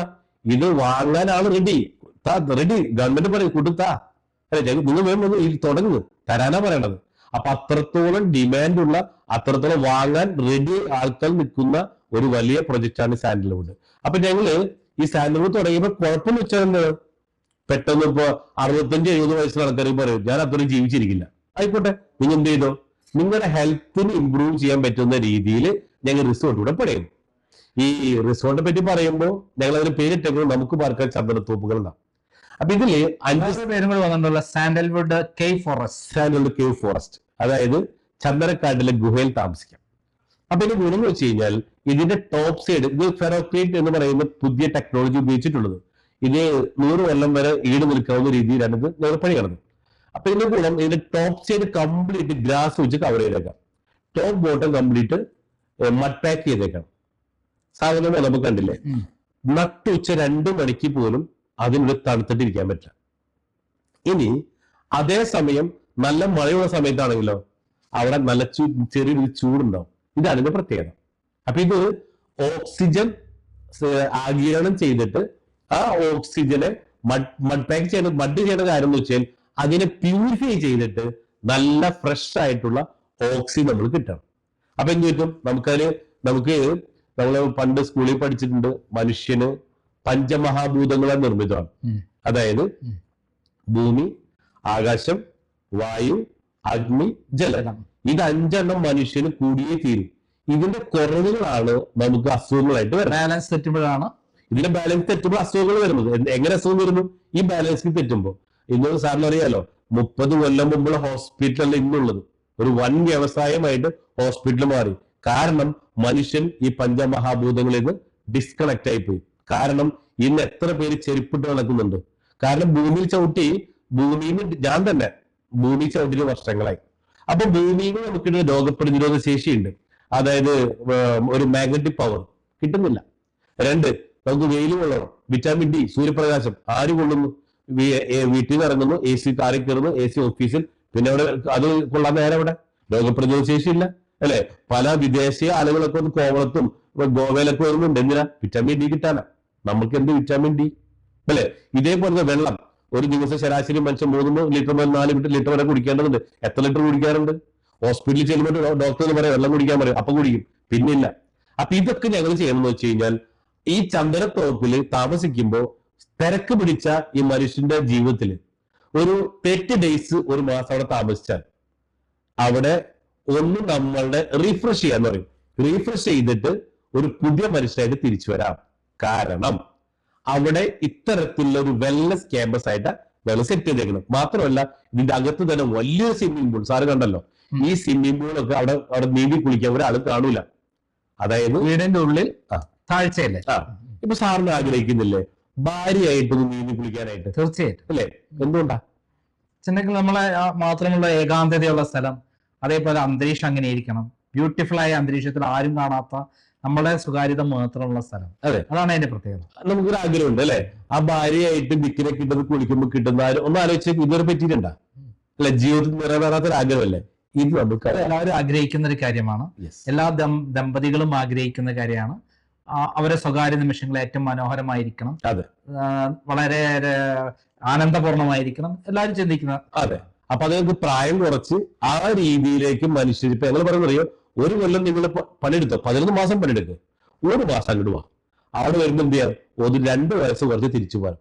അതിന് മാത്രമല്ല അവിടെ വരുന്നവർക്ക് കഴിക്കാൻ ആവശ്യമായിട്ടുള്ള fruits, vegetables, egg, chicken, mutton, beef, fish, എല്ലാ സാധനങ്ങളും ഈവൻ നെല്ല് വരെ ഞങ്ങൾ അവിടെ ഉണ്ടാക്കണം. ഈ കോമ്പൗണ്ട് അല്ല, വേറെ 12 ഏക്കർ ഇന്റഗ്രേറ്റഡ് ഫാമിംഗ് ഉണ്ട്. ഫാം ടൂറിസം കൂടെ താങ്കൾ തുടങ്ങി. ഫാം ടൂറിസം കൂടെ തുടങ്ങി അവിടെ നിർത്തി നിൽക്കുന്നു. ഒരു ചന്ദനത്തോപ്പിൽ തുടങ്ങിയതാണ്, പിന്നെ അത് റിസോർട്ട് പ്രൊജക്റ്റ് ആയി, ഇപ്പൊ അത് ഒരു ഫാം ടൂറിസത്തിലേക്ക് വഴി തിരിച്ചു. റിസോർട്ടിലേക്ക് കടക്കുമ്പോൾ റിസോർട്ടിന്റെ പൂർണ്ണത പറയാം. നമ്മൾ ചന്ദനത്തോപ്പ് 18 ലക്ഷം മുടക്കിയാൽ കൃത്യമായ ലാൻഡ് അവരുടെ കയ്യിലായിരിക്കും കാലാകാലം. അതോടൊപ്പം അവർക്ക് 15 വർഷം കൂടുന്തോറും മിനിമം 5 കോടി രൂപ ആണ് ഇവർക്ക് വരുമാനം എന്ന് പറഞ്ഞു. ഇതേപോലെ തന്നെ ഈ പിന്നെ റിസോർട്ടിലേക്ക് കടക്കുമ്പോൾ അതിൽ 5 സെന്റ് സ്ഥലം, 16 ചന്ദന മരങ്ങൾ, അതില് 4 സെന്റ് സ്ഥലത്ത് ഈ 1 സെന്റ് സ്ഥലത്ത് 570 സ്ക്വയർ ഫീറ്റിലെ കോട്ടേജ്. അത് ഭൂമിക്ക് അടിയിലേക്കും കൂടിയാണ് ഉള്ളത്. അപ്പം അതിന് എന്താണ് വില? അതിലിപ്പോ ഞങ്ങൾ ചാർജ് 95 ലക്ഷം രൂപയ്ക്കാണ് ഈ ഡിസംബർ 31 വരെ. ജനുവരി 1 വരെ. കാരണം എന്ന് വെച്ചാൽ നമ്മൾ 90 തുടങ്ങിയ പ്രൊജക്ട് ആണ്, 89 നമ്മൾ കഴിഞ്ഞു അതിന്. അപ്പൊ ഞങ്ങളിപ്പോ തൊട്ടടുത്ത് വീണ്ടും അതോട് ആ കോമ്പൗണ്ടിൽ തന്നെ വേറെ പാർട്ടിയുടെ സ്ഥലം, പുൽപ്പള്ളി തന്നെ സ്ഥലം, അവിടെ തന്നെ ഈ കോമ്പൗണ്ടിൽ തന്നെയാണ് ഒരു 3 ഏക്കർ സ്ഥലം കൂടി എടുത്തിട്ടുണ്ട്. അപ്പൊ അവിടെ ഒരു 40 കൂടെ ഞങ്ങൾ പണിയുന്നുണ്ട്. അതിന്റെ വില 1.5 കോടിക്കാണ് ഞങ്ങൾ വിൽക്കാൻ വേണ്ടി പോകണം. 1.5 കോടി രൂപ. അതെ. അപ്പൊ ഈ 1.5 കോടി രൂപ ചെലവഴിക്കുന്ന ആൾക്ക് എന്തൊക്കെ നേട്ടങ്ങളാണ് ഇതിനകത്ത് കിട്ടുന്നത്? കാരണം 1.5 കോടി കിട്ടുന്ന ആൾക്ക് ഒരു നല്ലൊരു വരുമാനം അത് പ്രധാനപ്പെട്ടതാണല്ലോ. അതെ. അപ്പൊ ഈ 1.5 കോടി രൂപ വാങ്ങിക്കുന്ന പാർട്ടിയെ സംബന്ധിച്ചിടത്തോളം ഇപ്പൊ സാറ് എറണാകുളത്ത് 1.5 കോടി രൂപ കൊടുത്തൊരു ഫ്ലാറ്റോ വില്ലയോ മേടിച്ചാൽ, ഇപ്പൊ ഞാൻ താമസിക്കുന്ന വില്ലയിലാണ്, ഈ വില്ലയ്ക്ക് 2.25 കോടി രൂപ ഞാൻ മേടിച്ചത്. തൊട്ടടുത്ത് ഒരു അഡ്വക്കേറ്റിന്റെ സെയിം വില്ലയുണ്ട്, പുള്ളിയുടെ വാടകയ്ക്ക് 35,000 രൂപ. അപ്പൊ 1.5 കോടി ഇൻവെസ്റ്റ് ചെയ്താൽ എറണാകുളത്ത് കിട്ടുന്ന ഒരു എമൗണ്ട് 35,000-40,000 രൂപ മാക്സിമം കിട്ടാം. ഓക്കെ, ഇതേ സംഭവം തന്നെ വയനാട്ടിൽ വാങ്ങിയാലോ? അവിടെ ഞങ്ങള് അത് ഇവിടെ എറണാകുളത്ത് സംബന്ധിച്ച റിയൽ എസ്റ്റേറ്റാണ്, പക്ഷെ ഞങ്ങൾ അവിടെ എന്ത് ചെയ്തിട്ടുണ്ട്, അവിടെ ഈ റിയൽ എസ്റ്റേറ്റിന്റെ കൂടെ തന്നെ അഗ്രികൾച്ചറും അതോടൊപ്പം തന്നെ ടൂറിസം കൂടെ ബ്ലെൻഡ് ചെയ്തു. അപ്പൊ എന്താ സംഭവിച്ചത്? വാടക ഇവിടെ കിട്ടുന്ന 2 ദിവസം വാടക രണ്ടും അവിടെ 2 ദിവസം വാടക 40,000 രൂപ, ഒരു ദിവസം 20,000 രൂപയാണ്. അപ്പോ 20,000 ഇൻറ്റു 30 എന്ന് പറയുമ്പോൾ 6 ലക്ഷം രൂപ ഇത് റെന്റാണ്. റെന്റിന് ഞങ്ങൾ കൊടുക്കുള്ളൂ. അത് ഇപ്പോഴത്തെ അവസ്ഥ ഇത്രമാത്രം എമൗണ്ടിനൊക്കെ ആളുകൾ വരുമോ അവിടേക്ക്? തീർച്ചയായിട്ടും. ഇപ്പൊ ഞങ്ങള് എല്ലാ സാര പരീക്ഷണമാണല്ലോ. ഇപ്പൊ ഇതിന്റെ ജനുവരി 31-നാണ് ഞങ്ങളിത് റെന്റ് ഔട്ട് ചെയ്യാൻ വേണ്ടി പോകണം. ഇപ്പൊ തന്നെ 1040 പേര് ബുക്ക് ചെയ്ത് കഴിഞ്ഞ് 20,000 രൂപ. 1040 പേര് കേരളത്തിൽ നിന്നാണോ വിദേശത്തു നിന്നാണോ അല്ലെങ്കിൽ ഇന്ത്യക്ക്? കേരളത്തിൽ മാത്രം 1040 ബുക്കിംഗ് എടുത്തു കഴിഞ്ഞു. ആ 2 കോടിക്ക് മേലെ ഇപ്പൊ അക്കൗണ്ടിൽ വന്ന് എടുക്കുക. അടുത്ത മാസം കൊടുക്കാൻ പോകുന്ന റിസോർട്ടിലേക്ക് താമസിക്കാൻ ബുക്കിംഗ് ആണ് സാർ. എംബുരാസ് എംബക്ക് റിലീസ് എത്ര ടിക്കറ്റ് എടുത്ത് എത്ര നാൾ വെയിറ്റ് ചെയ്യണമെന്ന് ഇതേപോലത്തെ ഒരു അവസ്ഥയോടെ ഉണ്ടാകുക. അപ്പൊ ഇതെന്തുകൊണ്ടാ? ഇത് ഇന്നോവേഷൻ ആണ്, വേറെ ആരുടെ കയ്യിലും ഇല്ല. അപ്പൊ അതുകൊണ്ട് തന്നെ മാത്രമല്ല, ഇനി ഗവൺമെന്റ് കിട്ടാവുന്ന ടാക്സ് ഞാൻ കണക്കൂട്ട് നോക്കിയപ്പോൾ 140 റിസോർട്ട് അവിടെ വരുമ്പോ പെർ ഇയർ അവിടെ വരാൻ പോകുന്ന ഒരു എമൗണ്ട് എന്ന് വെച്ചാൽ 100 കോടിക്ക് മേലെ വയനാട്ടിൽ വരാൻ വേണ്ടി പോണം. 100 കോടിക്ക് മേലെ. ഈ 100 കോടിക്ക് മേലെ പെർ ഇയർ വിജയ 100 കോടിക്ക് മേലെ 102 കോടി രൂപ എല്ലാ വർഷവും ഇനി വയനാട്ടിലേക്ക് വരാൻ വേണ്ടി പോകും. ഇൻവെസ്റ്റ് ചെയ്ത ആൾക്ക് ആവറേജ് 6 ലക്ഷം രൂപ പെർ മന്ത് വരും. അതിന്റെ അകത്ത് എല്ലാം കുറച്ച് ഇതാക്കിയാലും കുറച്ച് കുറഞ്ഞാലും കൂടിയാലും ഒരു 3 ലക്ഷം രൂപ തെറ്റില്ലാതെ ഒരു മാസം കിട്ടും. തീർച്ചയായിട്ടും. അതായത് 6 ലക്ഷമാണല്ലോ 30 ദിവസത്തെ കണക്കൂട്ടുന്നത്. മറ്റുള്ള ചെലവുകളും നമുക്ക് അതിന്റെ അകത്ത് ഇതുണ്ടാവല്ലോ. 20% അതിനകത്ത് 100 കോടി 100 കോടിയിലെ 20% നമുക്ക് പോകും. കമ്പനിക്ക് ഉണ്ടാവും. അതായത് 6 ലക്ഷത്തിൽ എന്ന് പറയുമ്പോൾ 4,80,000 രൂപ അവർക്ക് കിട്ടും. അതിനകത്തും വേറെ എക്സ്പെൻസും മറ്റുള്ള കാര്യങ്ങളും അതിന്റെ എക്സ്പെൻസ് എല്ലാം പോയിട്ട് ആവറേജ് ഒരു 4 ലക്ഷം ബാക്കി ഉണ്ടാവും. 4 ലക്ഷം രൂപ കിട്ടും. പിന്നെ അതിൽ നിന്ന് കുറച്ച് ദിവസം കുറച്ചോ. അപ്പൊ ആവറേജ് ഞങ്ങൾ പറഞ്ഞത് 2 മുതൽ 3 ലക്ഷം വരെ പ്രതീക്ഷിക്കാം. അപ്പൊ 3 ലക്ഷം ആവറേജ് കിട്ടുന്നു. എറണാകുളത്ത് ഇതേപോലെ ഈ 1 കോടി റുപ്യ മുടക്കി കഴിഞ്ഞാൽ ഇപ്പൊ 95 ലക്ഷം എത്തിയെന്നല്ലേ പറയുന്നത്. 1 ലക്ഷം കിട്ടും. അല്ല 1.5 ലക്ഷം രൂപ മുടക്കി കഴിഞ്ഞാൽ മാക്സിമം ഒരു വാടക എത്ര കിട്ടും ഒരു വീടിന്? അതാ പറഞ്ഞ 35,000 രൂപ 40 രൂപ കിട്ടാം. 40 രൂപയുടെ എത്രയോ വരട്ടെ. വേറൊരു ഗുണം കൂടി ഞാൻ അതിനകത്ത് കാണുന്നുണ്ടല്ലോ. ഇത് കിട്ടുമ്പോൾ തന്നെ 15 വർഷം കഴിയുമ്പോൾ ഈ 16 ചന്ദന മരങ്ങൾ വിറ്റ് കഴിഞ്ഞാൽ അതും ഇതിനകത്ത് കിട്ടുന്ന ആളല്ലോ. തീർച്ചയായിട്ടും. അതായത് ആദ്യം ഞങ്ങൾ പറയുന്ന ഓഫർ എന്താ പറയുക, റെന്റൽ ഇൻകം. ഇതാണ് ആദ്യം വരുന്നത്. അതിപ്പോ ഞങ്ങൾ ജനുവരി മുതൽ സ്റ്റാർട്ട് ചെയ്യുന്ന റെന്റൽ ഇൻകം കൊടുത്തു തുടങ്ങണം. അപ്പോ റെന്റൽ ഇൻകം ആദ്യം തുടങ്ങി 10 മുതൽ 15 വർഷം അടുത്ത അഗ്രികൾച്ചർ ഇൻകം, സാൻഡൽവുഡ് മുറിച്ച് കിട്ടുന്ന ഒരു റവന്യൂ ഉണ്ട്. അതും അടുത്തൊരു ഇൻകം. അതൊരു 2 to 4 ഇയർ അതുണ്ടാവും. പട്ടോ അതൊരു തൊട്ട് അവർക്കുള്ളതാണ്. അത് കഴിഞ്ഞാൽ 15 കഴിഞ്ഞ് വിൽക്കണം എന്ന് വിചാരിക്കും. അവിടെയാണ് ഏറ്റവും വലിയ ഹൈലൈറ്റ് വരാൻ വേണ്ടി പോകുന്നത്. അതായത് കേരളം എന്ന് പറയുന്നത് നമ്മുടെ സംസ്ഥാനം ടോട്ടൽ 96 ലക്ഷം ഏക്കറാണ്. ഇനി കേരളത്തിൽ സെല്ലബിൾ പ്രോപ്പർട്ടീസ് എന്ന് വെച്ചാൽ വെറും 10 ലക്ഷം ഏക്കറേ ബാക്കിയുള്ളൂ. ഓക്കെ, 2ാം ലോക മഹായുദ്ധത്തിന് ശേഷം ഇവിടെ ഓരോ വർഷം കൂടുമ്പോഴും ഭൂമിയുടെ വില ഡബിൾ ആയിക്കൊണ്ടിരിക്കുകയാണ്.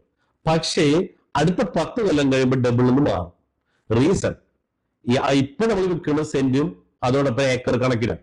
ഇനി അടുത്ത 10-15 കൊല്ലം കഴിയുമ്പോൾ ഇത് മാറിയിട്ട് സ്ക്വയർ ഫീറ്റിലേക്കാവും. കാരണം എന്താ, ഇവിടെ ജനസംഖ്യ കൂടിക്കൊണ്ടിരിക്കുകയാണ്. ചൈനയെ മറികടന്നുകൊണ്ട് ഇന്ത്യ 1ാം സ്ഥാനത്ത് എത്തി അല്ലെ. ഇതേപോലെ ഭൂമി കൂടുന്നില്ല, ജനസംഖ്യ കൂടുന്നുണ്ട്. അപ്പൊ എന്ത് ചെയ്യും? ഇപ്പൊ കൊച്ചിയിൽ സ്ക്വയർ ഫീറ്റായി, UP സ്ക്വയർ ഫീറ്റായി, പിന്നെ ബാംഗ്ലൂര്, ബോംബെ, ഇവിടെ ഒക്കെ സ്ക്വയർ ഫീറ്റിലേക്ക് മാറി. അപ്പൊ ഇതേപോലെ സ്ക്വയർ ഫീറ്റിൽ വന്നാലോ ഇപ്പൊ 1.5 കോടിക്ക് വാങ്ങിയ ഈ ഭൂമി അവർക്ക് എത്ര രൂപയ്ക്ക് വിൽക്കാൻ പറ്റും സാർ? അപ്പോ അവിടെ മറ്റൊരു കാര്യം കൂടെ, റിയൽ എസ്റ്റേറ്റിലൂടെ ഒരു വൻ പ്രോഫിറ്റ് ഉണ്ടാക്കാൻ സാധിക്കും ഇതിൽ. അതായത് ഗവൺമെന്റിന്, കേരള ഗവൺമെന്റിന് കോടികൾ ടാക്സ് ഇനത്തിൽ കിട്ടുന്നു. അതോടൊപ്പം ഇതിന്റെ ഉടമകൾക്ക് ആവറേജ് പെർ മന്ത് 3 ലക്ഷം എന്ന് പറയുമ്പോൾ 12 മാസം കൊണ്ട് 36 ലക്ഷം രൂപ പെർ ഇയർ കിട്ടുന്നു. അവരെ ഇൻവെസ്റ്റ് ചെയ്ത പൈസ 3 കൊല്ലം കൊണ്ട് കംപ്ലീറ്റ് തിരിച്ചു കിട്ടുന്നു.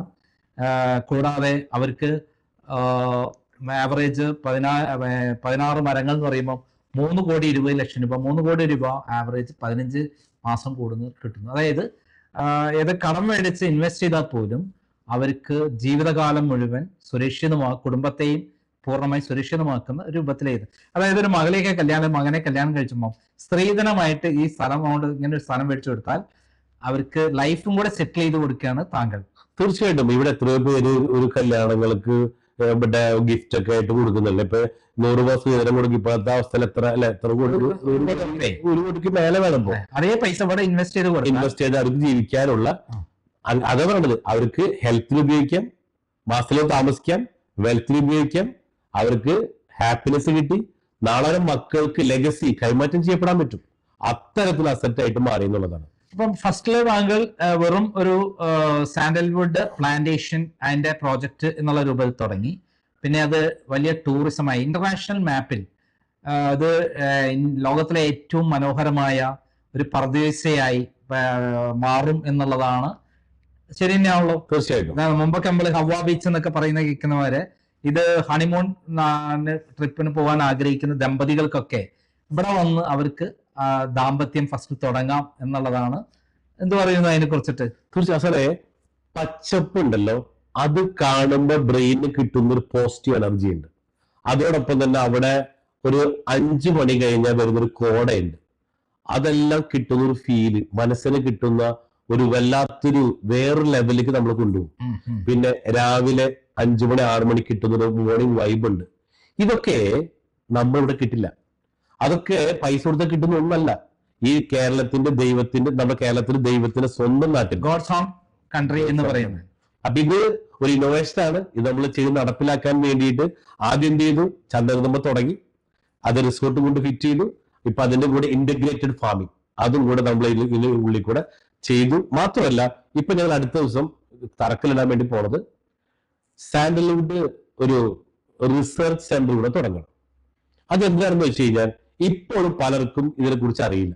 അപ്പൊ ഇത് മറ്റുള്ളവരെ പറഞ്ഞ് ബോധ്യപ്പെടുത്തി കൊടുക്കാൻ ഇപ്പൊ ആ ഒരു 8 റിസർച്ച് സെന്ററേ ഉള്ളൂ. അത് ബാംഗ്ലൂർ IWST ആണ്. 2ാമത്തെ സൊസൈറ്റി ഞങ്ങളുടേതാവും. അപ്പൊ അത് ആ റിസർച്ച് സെന്ററും കൂടെ ഞങ്ങൾ തുടങ്ങാൻ വേണ്ടിയുള്ള കാര്യങ്ങൾ നീക്കി വെച്ചിട്ടുണ്ട്. ഇതൊക്കെ ഹെൽത്ത് ടൂറിസം കൂടെ അതിനകത്ത് വരുന്നുണ്ടല്ലോ. ഹെൽത്ത് ടൂറിസത്തിന് ഏറ്റവും പറ്റിയ ഒരു സ്വർഗീയമായ സ്ഥലം, അതായത് ഭൂമിയിൽ ഒരു സ്വർഗമുണ്ടെങ്കിൽ അത് ഇതാണ് എന്നൊക്കെ നമ്മൾ കാശ്മീരിനെ പറ്റി പറയാറുണ്ട്. അതേപോലെ കേരളത്തിലെ ഏറ്റവും സൗന്ദര്യമുള്ള സ്ഥലമാണ് വയനാട്. ആ വയനാട്ടിൽ പുൽപ്പള്ളിയെ പിന്നെ ആരും ഇങ്ങനെ ചിന്തിച്ചിട്ടേ ഇല്ല. അങ്ങനെ ആ സ്ഥലം തെരഞ്ഞെടുത്ത് അവിടെ ഹെൽത്ത് ടൂറിസം കൂടെ അങ്ങനെ ഒരു പദ്ധതി ഇതിനകത്തുണ്ടോ? നമ്മൾ കായകൽപ്പ ചികിത്സ എന്ന് കേട്ടിട്ടില്ലേ? ഈ കായകൽപ്പ ചികിത്സ പോലത്തെ ഒരു ചികിത്സ കൂടി നമ്മളവിടെ തുടങ്ങുന്നുണ്ട്. അപ്പൊ ഇത് മെയിൻലി ഫോറിനേഴ്സിന് വേണ്ടിയാണ്, യൂറോപ്യൻസും അവരെ അട്രാക്ട് ചെയ്യാൻ വേണ്ടിയിട്ട് കൂടിയുള്ളതാണ്. ഇവിടുത്തെ ചെയ്യുമല്ലോ ഇവർക്ക് ഇതിനെ. കേരളത്തിലുള്ളവർക്ക് ഇത് എങ്ങനെ ഇതിന് നെഗറ്റീവ് പറയാതെ മാത്രമേ അറിയുള്ളൂ അല്ലെ. പക്ഷെ ഇത് ഇഷ്ടമുള്ള അത് വേണ്ട ഒരുപാട് ആളുകളുണ്ട്. അപ്പൊ ഇവരെ സംബന്ധിച്ചിടത്തോളം എന്തുണ്ട്, ഇവിടെ വന്ന് ആ ഒരു ചികിത്സയിലൂടെ തന്നെ അസുഖങ്ങളില്ലാത്ത മനുഷ്യന്മാർ. ഒന്നാമത്തെ ഞങ്ങളുടെ ഒരു ആശയം അതാണ്.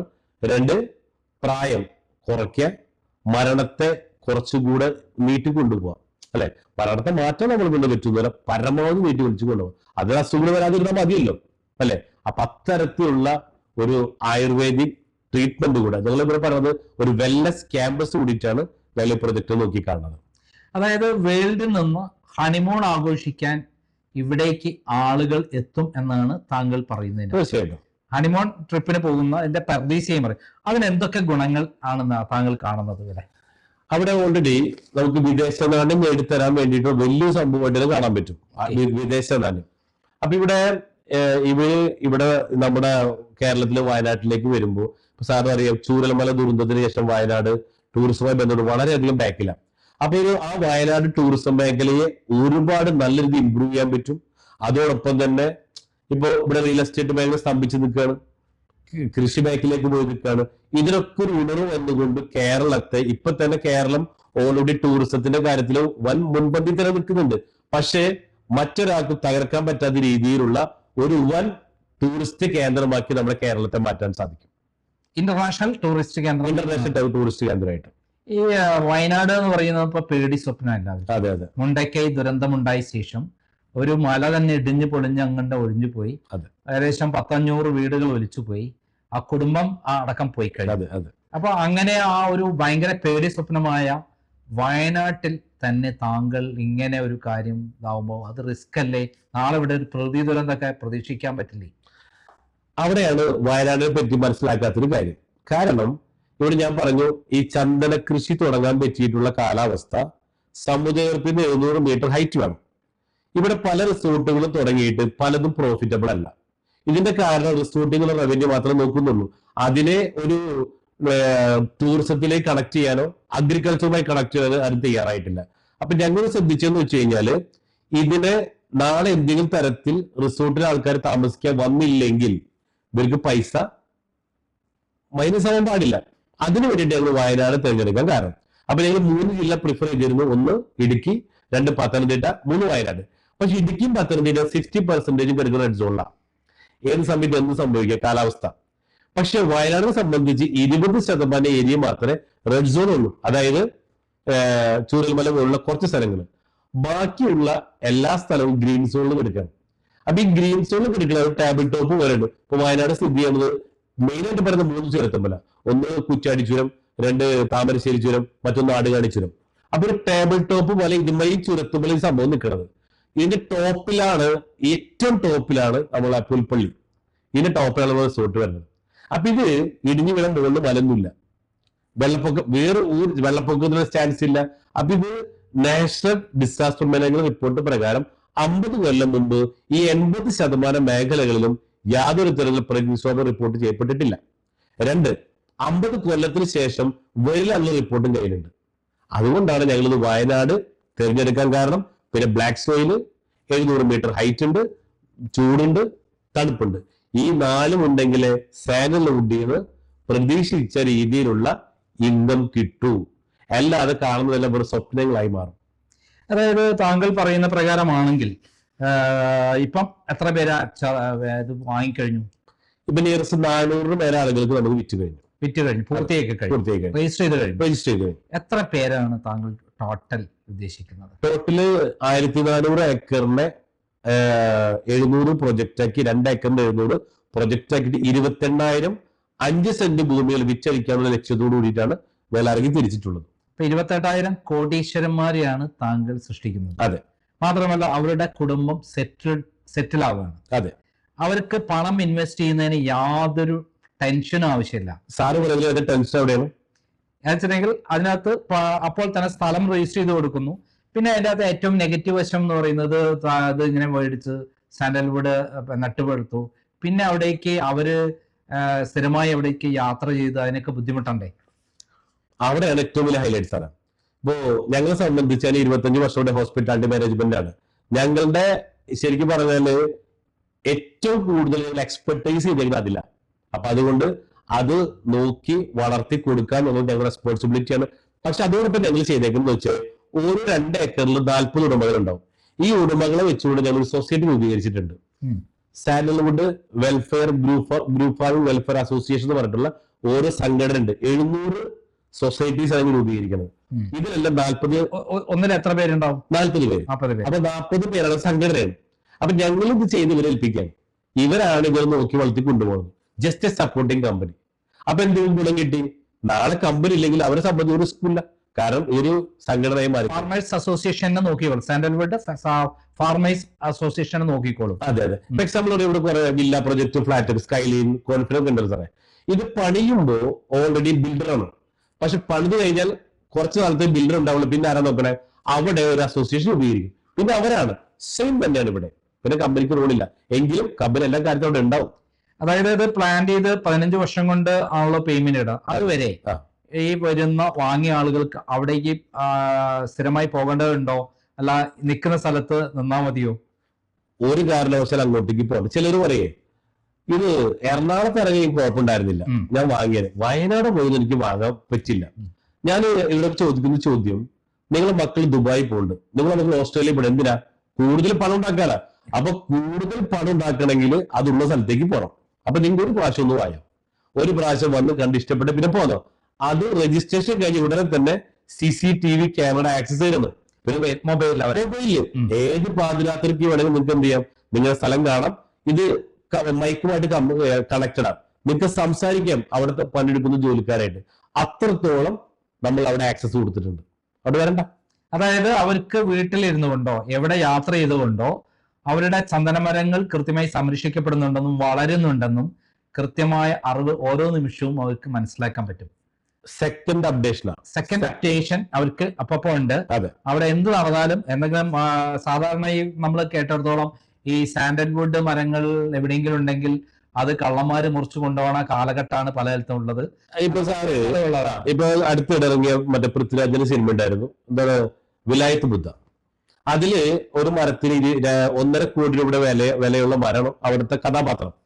ഇത് ഷെമി തിലകന്റെ പറമ്പിലാണ്. ഇത് അടിച്ചുകൊണ്ട് പോകാൻ വേണ്ടി ഉള്ള സീനാണ്. അപ്പൊ ഇതിലും പറയുന്നത് അവിടെ മോഷണം തന്നെയാണ്. അപ്പൊ ഇത് മോഷ്ടിക്കപ്പെടും എന്നുള്ള കാര്യത്തിൽ യാതൊരു സംശയമില്ല. പക്ഷേ അവിടെയാണ് ഞങ്ങൾ ചെയ്തേക്കുന്നത്, ഓരോ 2 ഏക്കർ എടുത്തിട്ട് 20 അടിക്ക് ഇലക്ട്രിക് ഫെൻസിങ്. അതോടൊപ്പം തന്നെ ഓരോ മരത്തുമ്പോൾ ചിപ്പ് വയ്ക്കുന്നുണ്ട്. ഈ ചിപ്പ് വെച്ചാൽ ഗുണം വെച്ച് കഴിഞ്ഞാൽ ലോഹം കൊണ്ട് മരത്തുമ്പോൾ തൊട്ട് കഴിഞ്ഞാൽ 10 ഫോണിലേക്ക് മെസ്സേജ് അലർട്ട് വരും. പിന്നെ എക്സ്പെർട്ട് ആയിട്ട് ഡോഗ്സ് അവിടെയുണ്ട്, സെക്യൂരിറ്റി ഡോഗ്സ്. പിന്നെ ആർമഡ് ഫോഴ്സ് സെക്യൂരിറ്റി ഗാർഡ്സ് ഉണ്ട്. അല്ലെ, നമ്മള് സെറ്റപ്പിൽ ആൾക്ക് സെറ്റ് ചെയ്തിട്ടില്ല. അപ്പൊ അവിടെ ആർമഡ് ഫോഴ്സ് ഉണ്ട്. പിന്നെ അവിടെ ക്യാമറ, അങ്ങനെ എല്ലാവിധ സുരക്ഷാ സംവിധാനങ്ങളും കൂടിയിട്ടാണ് ഞങ്ങൾ ഇതിനെ പ്രൊട്ടക്ട് ചെയ്ത് വരുന്നത്.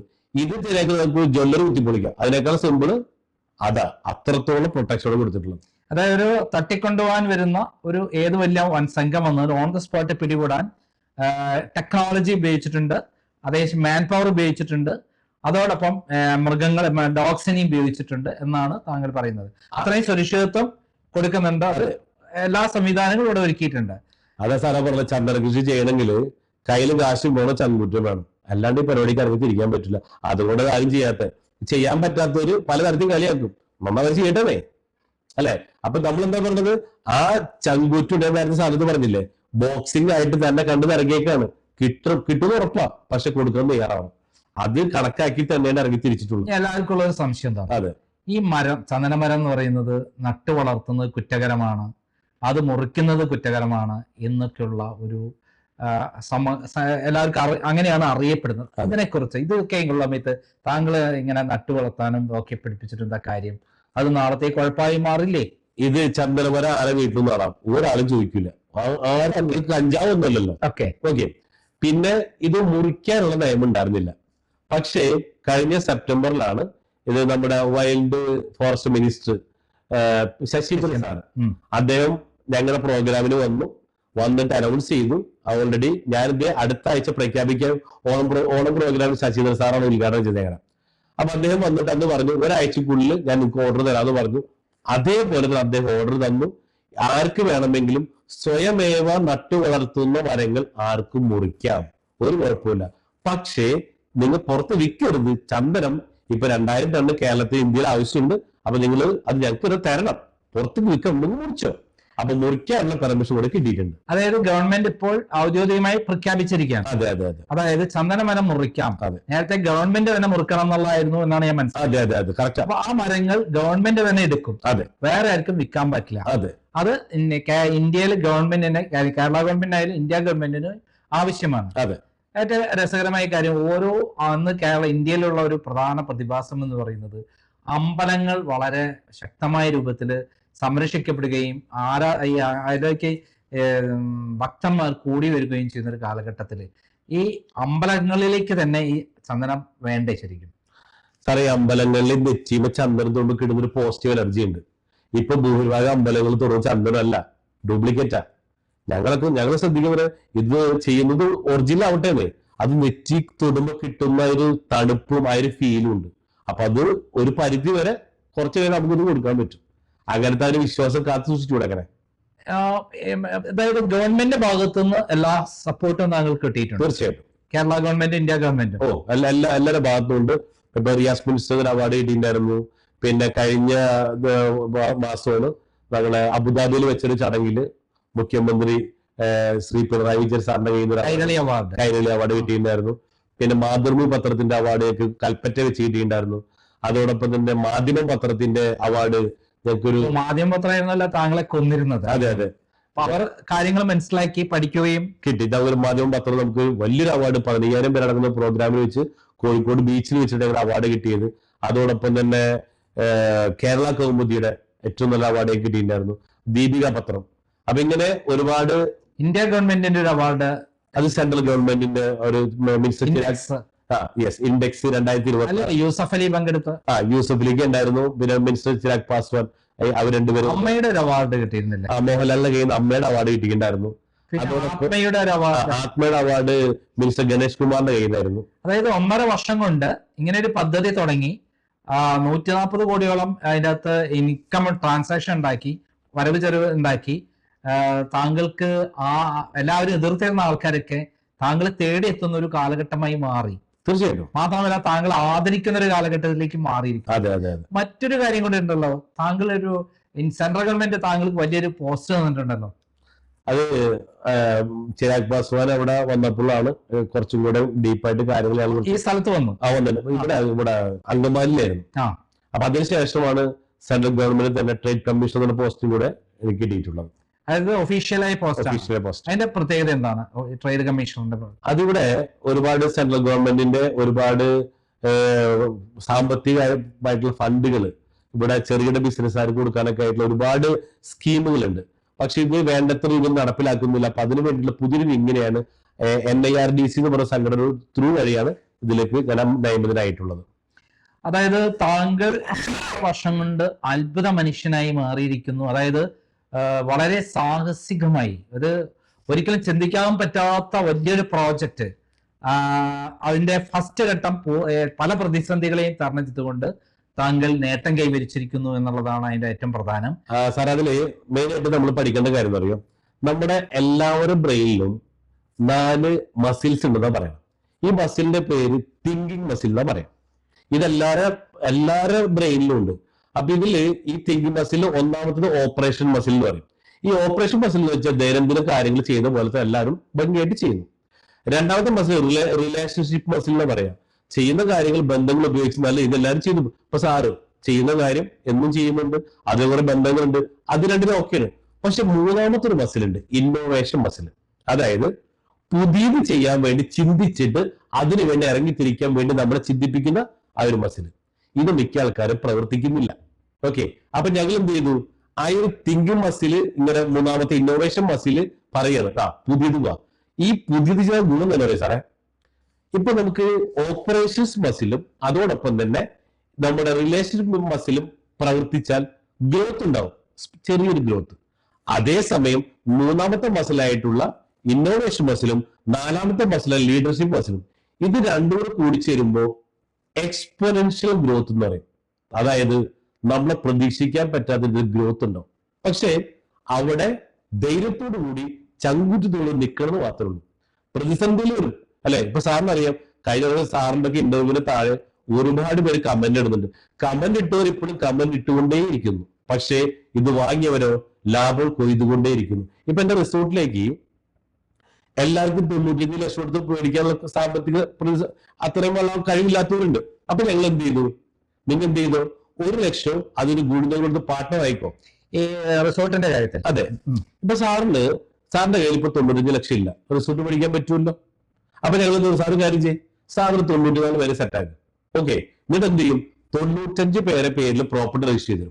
അപ്പൊ കിട്ടുന്ന വാടകയെ 95 പേര് ഡിവൈഡ് ചെയ്തു. എക്സാമ്പിൾ 3 ലക്ഷം രൂപയുണ്ട്, ബാക്കി എല്ലാം കഴിഞ്ഞിട്ട് ഡിവൈഡ് ബൈ 95 ഓരോരുത്തർ അക്കൗണ്ടിൽ കിട്ടുള്ളൂ. അങ്ങനെ വേണമെങ്കിൽ എന്ത് ചെയ്യാം, നമ്മൾ റിസോർട്ട് വാങ്ങുന്നത് പല പാർട്ട്ണർമാരായിട്ട് അങ്ങനെ പഠിക്കാം. ഒറ്റയ്ക്ക് പഠിക്കും, 2 ആൾക്ക് പഠിക്കാം, 10 ആൾക്ക് പഠിക്കാം. കാരണം പ്രോപ്പർട്ടി രജിസ്ട്രേഷൻ അൺലിമിറ്റഡ് ആണ്. അതിൽ ലിമിറ്റേഷൻ നമ്മുടെ ഗവൺമെന്റ് വെച്ചിട്ടില്ല.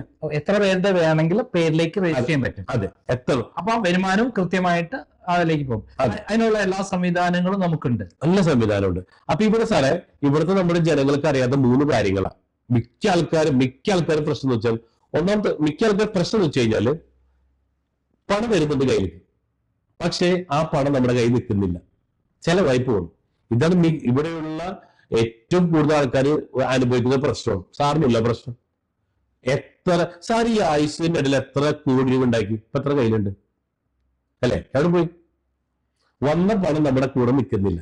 അപ്പൊ ഞങ്ങൾ റിസർച്ച് ചെയ്തപ്പോൾ കണ്ടെത്തിയ കാര്യമാണ്, ഇവിടെയുള്ള എല്ലാ മനുഷ്യന്മാർക്കും 3 അസുഖങ്ങളുണ്ട്. എന്താണെന്നറിയോ? ഒന്ന്, how to make more money, കൂടുതൽ പണം ഉണ്ടാക്കാൻ അറിയില്ല. 2, ഹൗ ടു മാനേജ് മണി, വന്ന പൈസയെ മാനേജ് ചെയ്യാൻ അറിയില്ല. 3ാമതായിട്ട്, ഹൗ ടു മൾട്ടിപ്ലൈ മണി, വന്ന പൈസ ഇരട്ടിപ്പിക്കാൻ അറിയില്ല. ഈ 3 പ്രശ്നങ്ങൾ ഇവിടെ ഉണ്ട്. അപ്പൊ ഞങ്ങൾ നോക്കിയാന്നറിയോ, ഈ 3 പ്രശ്നം പരിഹരിക്കാൻ ഇന്ന് ഒരു ഡോക്ടർ ഇവിടെ ഇല്ല. ഓക്കെ, അപ്പൊ ഞാൻ എന്ത് ചെയ്തു?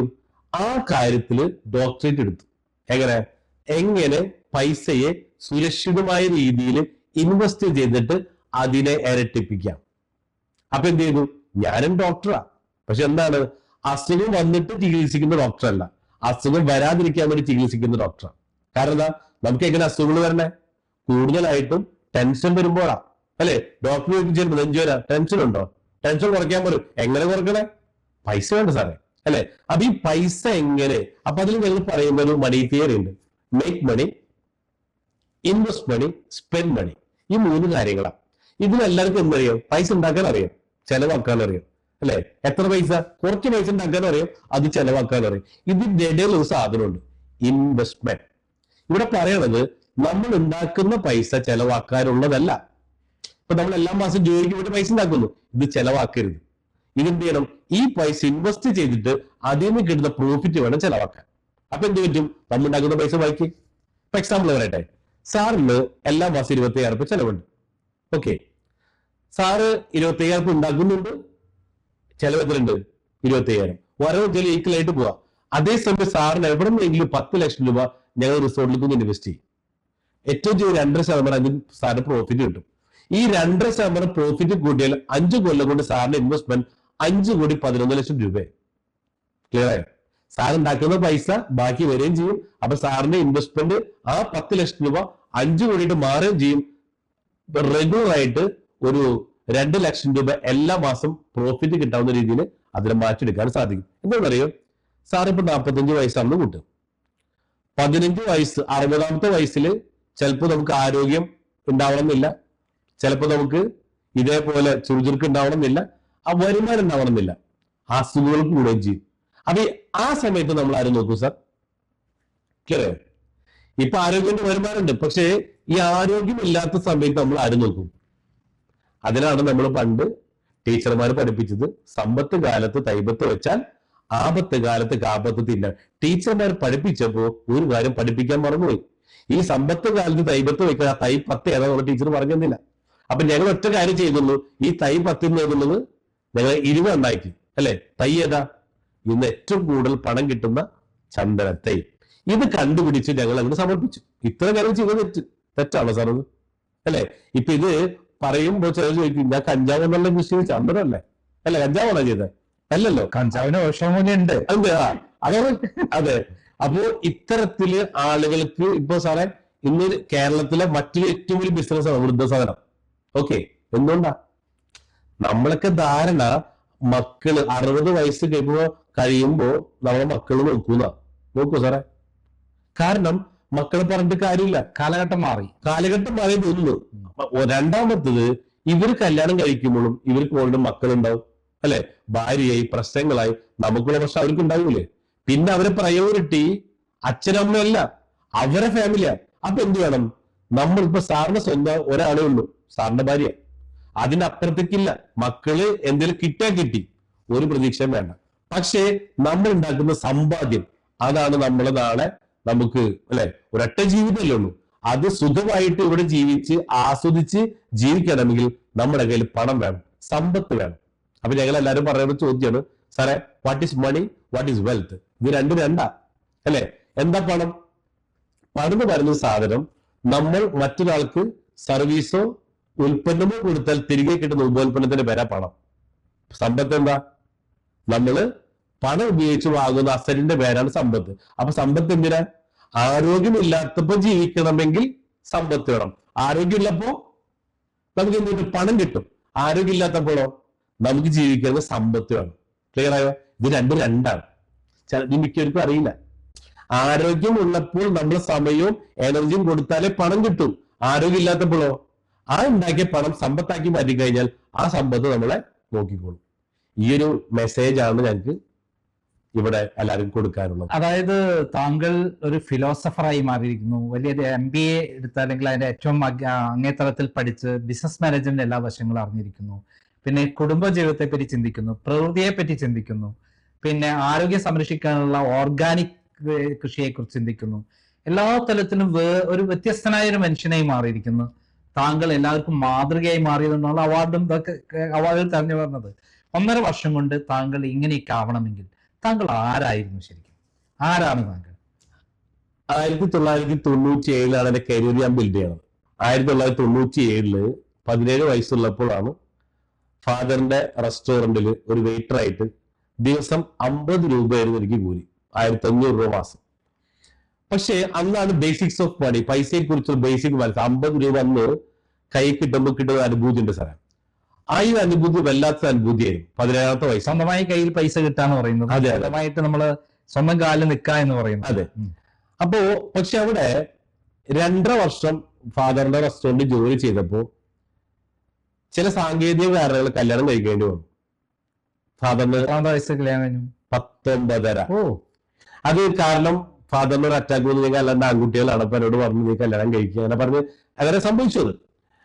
അങ്ങനെ സംഭവിച്ചപ്പോഴാണ് പിന്നെ തോന്നി എന്തുകൂടെ ഒറ്റയ്ക്ക് ഒരു സ്ഥാപനം തുടങ്ങിക്കൂടാ. വെയിറ്റർ എന്ന് പറയുമ്പോ വൈഫിന് ഒരു ചെറുതായിട്ടൊരു ഒരു പ്രശ്നം. ഫാദറിന്റെ ഹോട്ടലാണ്, വെയിറ്റർ ആണ്, ഒരു എംപ്ലോയി ആണല്ലോ. അങ്ങനെ സ്വന്തമായിട്ട് റെസ്റ്റോറന്റ് ഇതിന്റെ 19-20 വയസ്സ് ഗ്യാപ്പിൽ ആദ്യമായിട്ട് റെസ്റ്റോറന്റ് തുടങ്ങി. ഈ റെസ്റ്റോറന്റ് തുടങ്ങി അവിടെ നിന്ന് അപ്പൊ അന്ന് ഫാദർ പഠിപ്പിച്ചൊരു കാര്യമാണ്, ഒരു കാരണവശാലും നീ ഇനി എന്ത് ചെയ്യാൻ പാടില്ല, ജോലി ചെയ്യരുത്. ചെയ്ത് അപ്പൊ ഇത് പറയുന്നൊരു കാര്യം എന്ന് വെച്ചാൽ എന്റെ മെന്റർ പഠിപ്പിച്ചൊരു കാര്യം എന്ന് വെച്ച് കഴിഞ്ഞാല് സമ്പന്നനാകാൻ 5 സ്റ്റെയർ കേസിൽ കയറി പോടുന്നുണ്ട്. സമ്പന്നാണെങ്കിൽ 5 സ്റ്റെപ്പ് കാരണം. ഇതിൽ ആദ്യത്തെ സ്റ്റെപ്പ് എന്ന് വെച്ച് കഴിഞ്ഞാല് നമ്മുടെ സമയം ഉപയോഗിച്ച് പൈസ ഉണ്ടാക്കണം. ഇത് 3 കൊല്ലം ചെയ്യാൻ പാടുള്ളൂ. അപ്പോ ഞാൻ വിചാരിച്ചു എന്റെ ഫാദർ, ഞാൻ ഇതിപ്പോഴും പഠിച്ചുള്ളൂ, എന്റെ ഫാദർ കറക്റ്റ് ആയിട്ട് പറഞ്ഞ പോലെ ഇനി നീ നിന്റെ സമയം വിൽക്കരുത്. എന്ത് ചെയ്യാൻ പാടുള്ളൂ, ആ എംപ്ലോയി നിൽക്കേണ്ട സമയം 3 കൊല്ലം നിൽക്കാൻ പാടുള്ളൂ. ഇനി എന്ത് ചെയ്യണം, അടുത്ത സ്റ്റെപ്പിൽ കയറണം. ഓക്കെ, അവിടെ സെല്ലിംഗ് സർവീസ് എന്നാ പറയാം. ഈ സെല്ലിംഗ് സർവീസ് എന്ന് പറയുമ്പോൾ പല രീതിയിലുള്ള സർവീസുകളുണ്ട്. അതായത് ഇപ്പൊ സോഷ്യൽ മീഡിയ സർവീസാണ്. ഓക്കെ, അതോടൊപ്പം തന്നെ മറ്റേ ഡോക്ടേഴ്സ്, എഞ്ചിനീയേഴ്സ്, പിന്നെ മറ്റേ ട്രെയിനർമാർ, അങ്ങനെ ഒരുപാട് സർവീസ് ഉണ്ടല്ലോ. നമ്മൾ കുറച്ച് കാലം ജോലി ചെയ്യുമ്പോഴാണ് നമുക്ക് തോന്നുന്നത് ആ ഒരു ജോലിയിൽ നിന്ന് കിട്ടുന്ന ഒരു എന്തെങ്കിലും സ്പെഷ്യലൈസ്ഡ് ആവും നമ്മൾ. അപ്പോഴാണ് നമ്മൾ സർവീസിലേക്ക് ഇറങ്ങിത്തിരിക്കുന്നത്. അപ്പൊ നമുക്ക് എന്തുണ്ടാവൂല, ശമ്പളം ഉണ്ടാവൂല, സ്വയം തന്നെ നമ്മൾ ഉണ്ടാവും. ഇപ്പൊ സാറിന് ശമ്പളം ഉണ്ടാവും ഇല്ല, സാറ് എന്താണ് സ്വന്തം തന്നെ ഉണ്ടാക്കണം. ആ സർവീസ് വിറ്റാൽ അവിടുത്തെ ഒരു കുഴപ്പം വെച്ചാൽ സാറില്ലെങ്കിൽ സാറിന് പിന്നെ പണമില്ല. താങ്കളുടെ എഫർട്ടില് അല്ലെ 10 ദിവസം പനി പിടിച്ചു കിടന്നാൽ കിടക്കും. അപ്പൊ എന്തായി, സർവീസ് വിറ്റും ജീവിക്കാൻ പാടില്ല, തെറ്റ്. പിന്നെ വേണം സാർ എന്ത് ചെയ്യണം, അതേ ഇൻഡസ്ട്രിയിൽ ഒരു ബ്രാൻഡായിട്ട് പൊസിഷൻ ചെയ്തിട്ട് അവിടെ ഒരു സാറിന്റെ പ്രസൻസ് ഇല്ലാതെ ഈ ബിസിനസ് നടന്നു പോകുന്ന രീതിയിൽ മാറണം. അതിൽ കുറെ എഫർട്ട് എടുക്കാനുണ്ട്. ഇപ്പൊ സാറിന്റെ പ്രസൻസാ, സാറില്ല തീർന്നു. ഇപ്പൊ ക്രൈം എന്ന് പറയുന്ന ഈ ഒരു സാറിന്റെ ഈ ഒരു ചാനല് സാറില്ലൊക്കെ തീർന്നില്ലേ? തീർച്ചയായിട്ടും കഴിഞ്ഞു, എൻഡ് അല്ലെ. അപ്പൊ എന്തേ, അവിടെ നമുക്ക് സമ്പന്നാവാൻ പറ്റില്ല. അങ്ങനെ 5 സ്റ്റെപ്പുകൾ പോകാനുണ്ട് നമുക്ക്. അപ്പൊ ഈ 5 സ്റ്റെപ്പുകൾ കയറി പോയാലും അപ്പൊ ഞാൻ എന്ത് ചെയ്തു, ഫാദർ പറഞ്ഞ പോലെ തന്നെ പിന്നെ ചെയ്തത്, അവിടെ ഒരു കാരണവശാലും പണം കഷ്ടപ്പെട്ടുണ്ടാക്കാൻ പാടില്ല എന്നൊരു മെസ്സേജ് തന്നു. എങ്ങനെ, പണം നീ ഈ 2.5 കൊല്ലം നീ കഷ്ടപ്പെട്ടുണ്ടാക്കി, പക്ഷേ ഇനിയുള്ള സമയം പണം കഷ്ടപ്പെട്ടുണ്ടാക്കാൻ പാടില്ല. പണം കഷ്ടപ്പെട്ടുണ്ടാക്കുന്ന സമയം ഓൺലി 3 ഇയർ. കാരണം കഷ്ടപ്പെട്ട് പണം ഉണ്ടാക്കിയാൽ ഇഷ്ടപ്പെട്ട് ജീവിക്കാൻ പറ്റില്ല. സാറ് കണ്ടിട്ടുണ്ടോ? ഇത് പറയുമ്പോ അധ്വാനിച്ചിരിക്കുന്ന ആൾക്കാർ പറയും പിന്നെ നിന്നെ പോലെ കോട്ടിട്ട് വേണം പൈസ. കറക്റ്റ് സാറേ, കോട്ടിട്ട് തന്നെ വേണം പൈസ ഉണ്ടാക്കാൻ. എന്താണെന്നറിയാം, ഇവിടെ റോഡ് പണിക്ക് പോകുന്ന ആൾക്കാരുണ്ട്. കാസർഗോഡ് മുതൽ തിരുവനന്തപുരം റോഡ് നടക്കുന്നില്ലേ, അവര് വെയിലില്ല പകലില്ല എല്ലാ ദിവസവും ജോലി ചെയ്യുന്നുണ്ട്. അവർ രക്ഷപ്പെടുമോ സാറേ? ഇല്ലേ? രക്ഷപ്പെടുമോ? കഷ്ടപ്പാടുണ്ടോ? അന്യായ കഷ്ടപ്പാടാണ്. ഇവരെന്നാ ഇങ്ങനെ രക്ഷപ്പെടണേ സാറ് പറ. ഇവിടെ ഒരുപാട് സൂപ്പർ മാർക്കറ്റിൽ ജ്വല്ലറി സെയിൽസ്മാൻമാരുണ്ട്. എന്നും കഷ്ടപ്പാടല്ലേ? രക്ഷപ്പെടുമോ? അവർക്ക് ജീവിതത്തില് ഒരു പ്രീമിയം ലൈഫ് സ്റ്റൈൽ എൻജോയ് ചെയ്യാൻ പറ്റും. ഹയർ ആൾക്കാർ, വളരെ കുറച്ച് ആൾക്കാർക്ക് മാത്രമേ പറ്റുള്ളൂ. അപ്പൊ ഒരു കാര്യം അല്ലൂടെ അന്നേ പറഞ്ഞിരുന്നു, ഒരു കാരണവശാലും നീ കഷ്ടപ്പെട്ട് പൈസ ഉണ്ടാക്കാൻ പാടില്ല. ഈസി ആയിട്ട് എങ്ങനെ പണം ഉണ്ടാക്കാം, അതിലേക്ക് നീ വരാൻ എന്ത് ചെയ്യണം? നീ പഠിക്കരുത്. ഇപ്പൊ നിനക്കറിയാലോ, കാര്യങ്ങൾ പഠിച്ചല്ലോ. ഇതിലുള്ള ആളുകളെ കണ്ടെത്താം. കാരണം കുറെ ആൾക്കാർ തൊഴിൽ ചെയ്ത് ജീവിക്കും. അങ്ങനെ എന്ത് ചെയ്തു? ഒരു റെസ്റ്റോറന്റ് 8 ഉപദേശം കൊണ്ട് 2 എണ്ണായി, 3 എണ്ണായി, 4 എണ്ണായി, 14 എണ്ണായിട്ട് ഇത് വളർന്നു വലുതായി. അതേസമയം ഞാൻ റെസ്റ്റോറന്റിലെ വെയിറ്ററായിട്ട് നിന്നെങ്കിലും അല്ലെ, വെയിറ്റർ ആയിട്ട് തന്നെ നിൽക്കും. എന്നും വെയിറ്റർ, ഭരിക്കുന്ന വെയിറ്റർ, അവിടെ നിന്നൊരു മോചനം ഇല്ല. പക്ഷെ അതിന് അഡ്വൈസ് എന്റെ ഫാദർ തന്ന ഏറ്റവും വലിയ അഡ്വൈസ് ആയിരുന്നു. അപ്പോ ആ അഡ്വൈസ് കൊണ്ട് ഇന്ന് ഇവിടെ ഇരിക്കാൻ കാരണം, അന്ന് സാറേ 20ാമത്തെ വയസ്സിലിട്ട കോട്ട ഇന്ന് അവർ ഊരിയിട്ടില്ല. കാരണം അത് ചിന്തിക്കുന്നത് ആളുകൾക്ക് ഒരു തരത്തിലുള്ള, എന്നെ കൊണ്ടും ഒരു തരത്തിലുള്ള നെഗറ്റീവ് ഉണ്ടാവാൻ പാടില്ല. ആളുകൾക്ക് ഇതുകൊണ്ട് ഇന്ന് ഒരുപാട് കുടുംബം എന്നെ കൊണ്ട് ജീവിക്കുന്നുണ്ട്. എത്ര വീടുകൾ സമ്പന്നതയിലേക്ക് മാറിയിട്ടുണ്ട്. അത് ഈ ഒരു തിയറി പഠിച്ചതിന്റെ പേരില്ല. പണം ഈസി ആയിട്ട് ഉണ്ടാക്കണം, പണം കഷ്ടപ്പെട്ട് ഉണ്ടാക്കരുത്. പക്ഷെ ഉണ്ടാക്കാം 3 കൊല്ലം, അത് കഴിഞ്ഞാൽ നല്ലൊരു കരിയർ കണ്ടുപിടിച്ച് അടുത്തേക്ക് മാറിക്കൊള്ളണം. ഇതാണ് ഇപ്പൊ ഞാൻ പഠിപ്പിച്ചുകൊണ്ടിരിക്കുന്നത്. അതായത് താങ്കളുടെ യഥാർത്ഥ ഗുരു എന്ന് പറയുന്നത് ഫാദറാണ്. തീർച്ചയായിട്ടും താങ്കൾക്ക് ഇൻസ്പിറേഷൻ തന്നതാണ് താങ്കൾക്ക് ഇത്രയും വളരാനുള്ള ഒരു പ്രചോദനം ഉണ്ടാവുകയും ഇവിടെ വരെ എത്തിയത്. അതെ അതെ അതെ. താങ്കൾ ആ രംഗത്ത് നിന്ന്, അതായത് ഹോട്ടൽ ബിസിനസ് സിൽവർ സ്പൂൺ എന്നുള്ള പേരിൽ തൃശ്ശൂരിൽ പന്തലിച്ചു കിടന്ന 14ഓളം ഹോട്ടൽ ഉണ്ടായിരുന്നു. അപ്പൊ അതിൽ നിന്ന് മാറി താങ്കൾ ഈ മേഖലയ്ക്ക് വരാനുണ്ടായിരുന്ന കാരണം എന്താണ്? അതായത് ഒരു ബ്രേക്ക് വന്നിട്ടുണ്ടോ? അപ്പോ അവിടെയാണ് നമ്മൾ കണ്ടുപിടിച്ചാല്, നമ്മള് ഇവിടെ സമൂഹം അനുഭവിക്കുന്ന ഒരു പെയിൻ പോയിന്റ് എന്ന് പറയും. ആളുകൾക്ക് ആവശ്യമുള്ള സാധനം അവരൊരുപാട് അതുകൊണ്ട് വിഷമിക്കുന്നുണ്ട്. ഈ സാധനം കണ്ടുപിടിച്ച് ചെയ്താൽ പെട്ടെന്ന് സമ്പന്നനാവാൻ സാധിക്കുന്ന മെസ്സേജ് കിട്ടി. എന്താണ് ആളുകൾക്ക് വേണ്ടത്?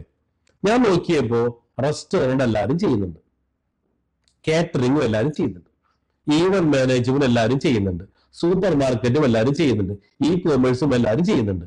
എങ്ങനെ ഒരു ഇന്നോവേഷൻ കൊണ്ടുവരാം? ആരും ചെയ്യാത്തൊരു ബിസിനസ്, ആരും ചെയ്യാത്തത്. അപ്പൊ അവിടെയാണ് നല്ലൊരു ഗ്യാപ്പ് കണ്ടത്. കൃഷി ഡൗൺ ആയി കിടക്കുക, റിയൽ എസ്റ്റേറ്റ് ഡൗൺ ആയി കിടക്കുക, ടൂറിസം വീക്ക. അപ്പൊ എന്ത് ചെയ്തു? ഇതിന് 3 കൂടെ ബ്ലെൻഡ് ചെയ്തുകൊണ്ട് എങ്ങനെ ക്യാപിറ്റൽ പ്രിസർവേഷനോട് കൂടെ തന്നെ ആളുകൾക്ക് അവരുടെ പൈസ ഇരട്ടിപ്പിച്ച് അത് അവരുടെ പണത്തെ ഇരട്ടിപ്പിക്കാൻ എന്ത് ചെയ്യും? ആ ചിന്തയാണ് ഈ ഒരു ഇപ്പൊ ഞങ്ങളെ ക്യാപ്ഷൻ എങ്ങനെയാണ്? Accelerating cultivation and tourism with technology. ഈ ഒരു ക്യാപ്ഷനോട് കൂടിയിട്ടാണ് ഇപ്പൊ ഞങ്ങൾ ഇതിന് കൊണ്ടുപോകുന്നത്. അപ്പൊ ഇത് നല്ലൊരു ഗ്യാപ്പായിരുന്നു. കാരണം ഇവിടെ കുറെ ഇൻവെസ്റ്റ്മെന്റുകളുണ്ട്, പക്ഷെ എന്താണ് 99 സ്കാമുകളാണ്. കാരണം 1 വെച്ചാൽ 10, പിന്നെ എന്തുണ്ട്? 1 ഇല്ല 10 ഇല്ല. കാരണം എന്താ? മുടക്കിയ മുതല് സേഫ് അല്ല. ഇവിടെ എന്താ ഗുണം? മുടക്കിയ പൈസക്ക് പ്രോപ്പർട്ടി കൊടുത്തു, ഇന്നല്ലെങ്കിൽ നാളെന്താ അത് സ്ക്വയർ ഫീറ്റിലേക്ക് വെക്കുമ്പോൾ ആ ഒരു ഹൈ ഇൻകം ആയിട്ട് മാറ്റിപ്പെടാനും ഇത് സാധിക്കുന്നുള്ളത്. അതായത് ഇപ്പോൾ ഇതിന്റെ ഒരു 15 വർഷം കഴിഞ്ഞാൽ 1,40,000 കോടിയുടെ 1,40,000 ലക്ഷം കോടിയുടെ ട്രാൻസാക്ഷൻ നടക്കുന്നു. അതായത് 5 കോടി വീതം 28,000 പേരുടെ വിൽപ്പനയാണ്. 1,40,000 കോടി രൂപയുടെ ബിസിനസ്സാണ് ഇതിനകത്തേക്ക് വരാൻ പോണത് 15 വർഷം. കൂടാതെ ഓരോ വർഷവും 102 കോടി രൂപ ഈ വരുമാനത്തിൽ ടൂറിസം, അതായത് ഇവിടെ ഉണ്ടാവുന്ന കോട്ടേജ് വഴിയുള്ള വരുമാനം വരുന്നു. ഇതെല്ലാം നോക്കുമ്പോൾ താങ്കൾ ലോകത്തിൽ തന്നെ ഏറ്റവും പ്രമുഖനായ ബിസിനസ്സുകാരനായി മാറുന്നു. താങ്കൾ ഇപ്പോൾ ചിന്തിക്കുന്നത് ഇത്രയാണെങ്കിൽ നാളെ ചിലപ്പോൾ ഈ 2 വർഷം കൊണ്ട് ഇത്ര എത്താൻ പറ്റുമെങ്കിൽ താങ്കൾ ഇന്ന് കേരളത്തിലെ ഏറ്റവും വലിയ സമ്പന്നനായ ബിസിനസ്സുകാരനായി മാറും എന്നുള്ളതാണ് കണക്കൂട്ടേണ്ടത്. ഈ ഇത്രയൊക്കെ താങ്കൾക്ക് എവിടെ നിന്നാണ് ഈ റിസ്ക് എടുക്കാനുള്ള ഈ തൻ്റെ ഇടം എവിടെ നിന്ന് കിട്ടി? സാറേ, ഇവിടെ നമ്മൾ ആരെങ്കിലും എന്തിനെങ്കിലും വേണ്ടി ഇറങ്ങി തിരിച്ചാലല്ലേ എന്തെങ്കിലും ചെയ്യാൻ പറ്റൂ. അപ്പൊ അത് അത് ഇറങ്ങിത്തിരിക്കാൻ ഏറ്റവും കൂടുതൽ ഞാൻ കണ്ടിട്ടുള്ളത് 60 വയസ്സ് കഴിഞ്ഞ ആളുകളെയാണ്. ഈ 60 വയസ്സ് കഴിഞ്ഞ ആളുകള് ഏറ്റവും കൂടുതൽ ഇപ്പൊ എൻ്റെ ഉമ്മയുണ്ട്, 68 വയസ്സ് 69 വയസ്സായി, വീട്ടില് ഒതുങ്ങി കൂടിയിരിക്കുകയാണ്. പ്രത്യേകിച്ച് ഞാൻ കൊടുത്തവെല്ലാം മെഡിസിൻ മേടിക്കാം, ഭക്ഷണം കഴിക്കാം, അതിന്റെ അപ്പുറത്തേക്ക് ഒരു ചിന്തയില്ല. കഴിഞ്ഞ ഒരു ലൈഫ് തീരാണ്.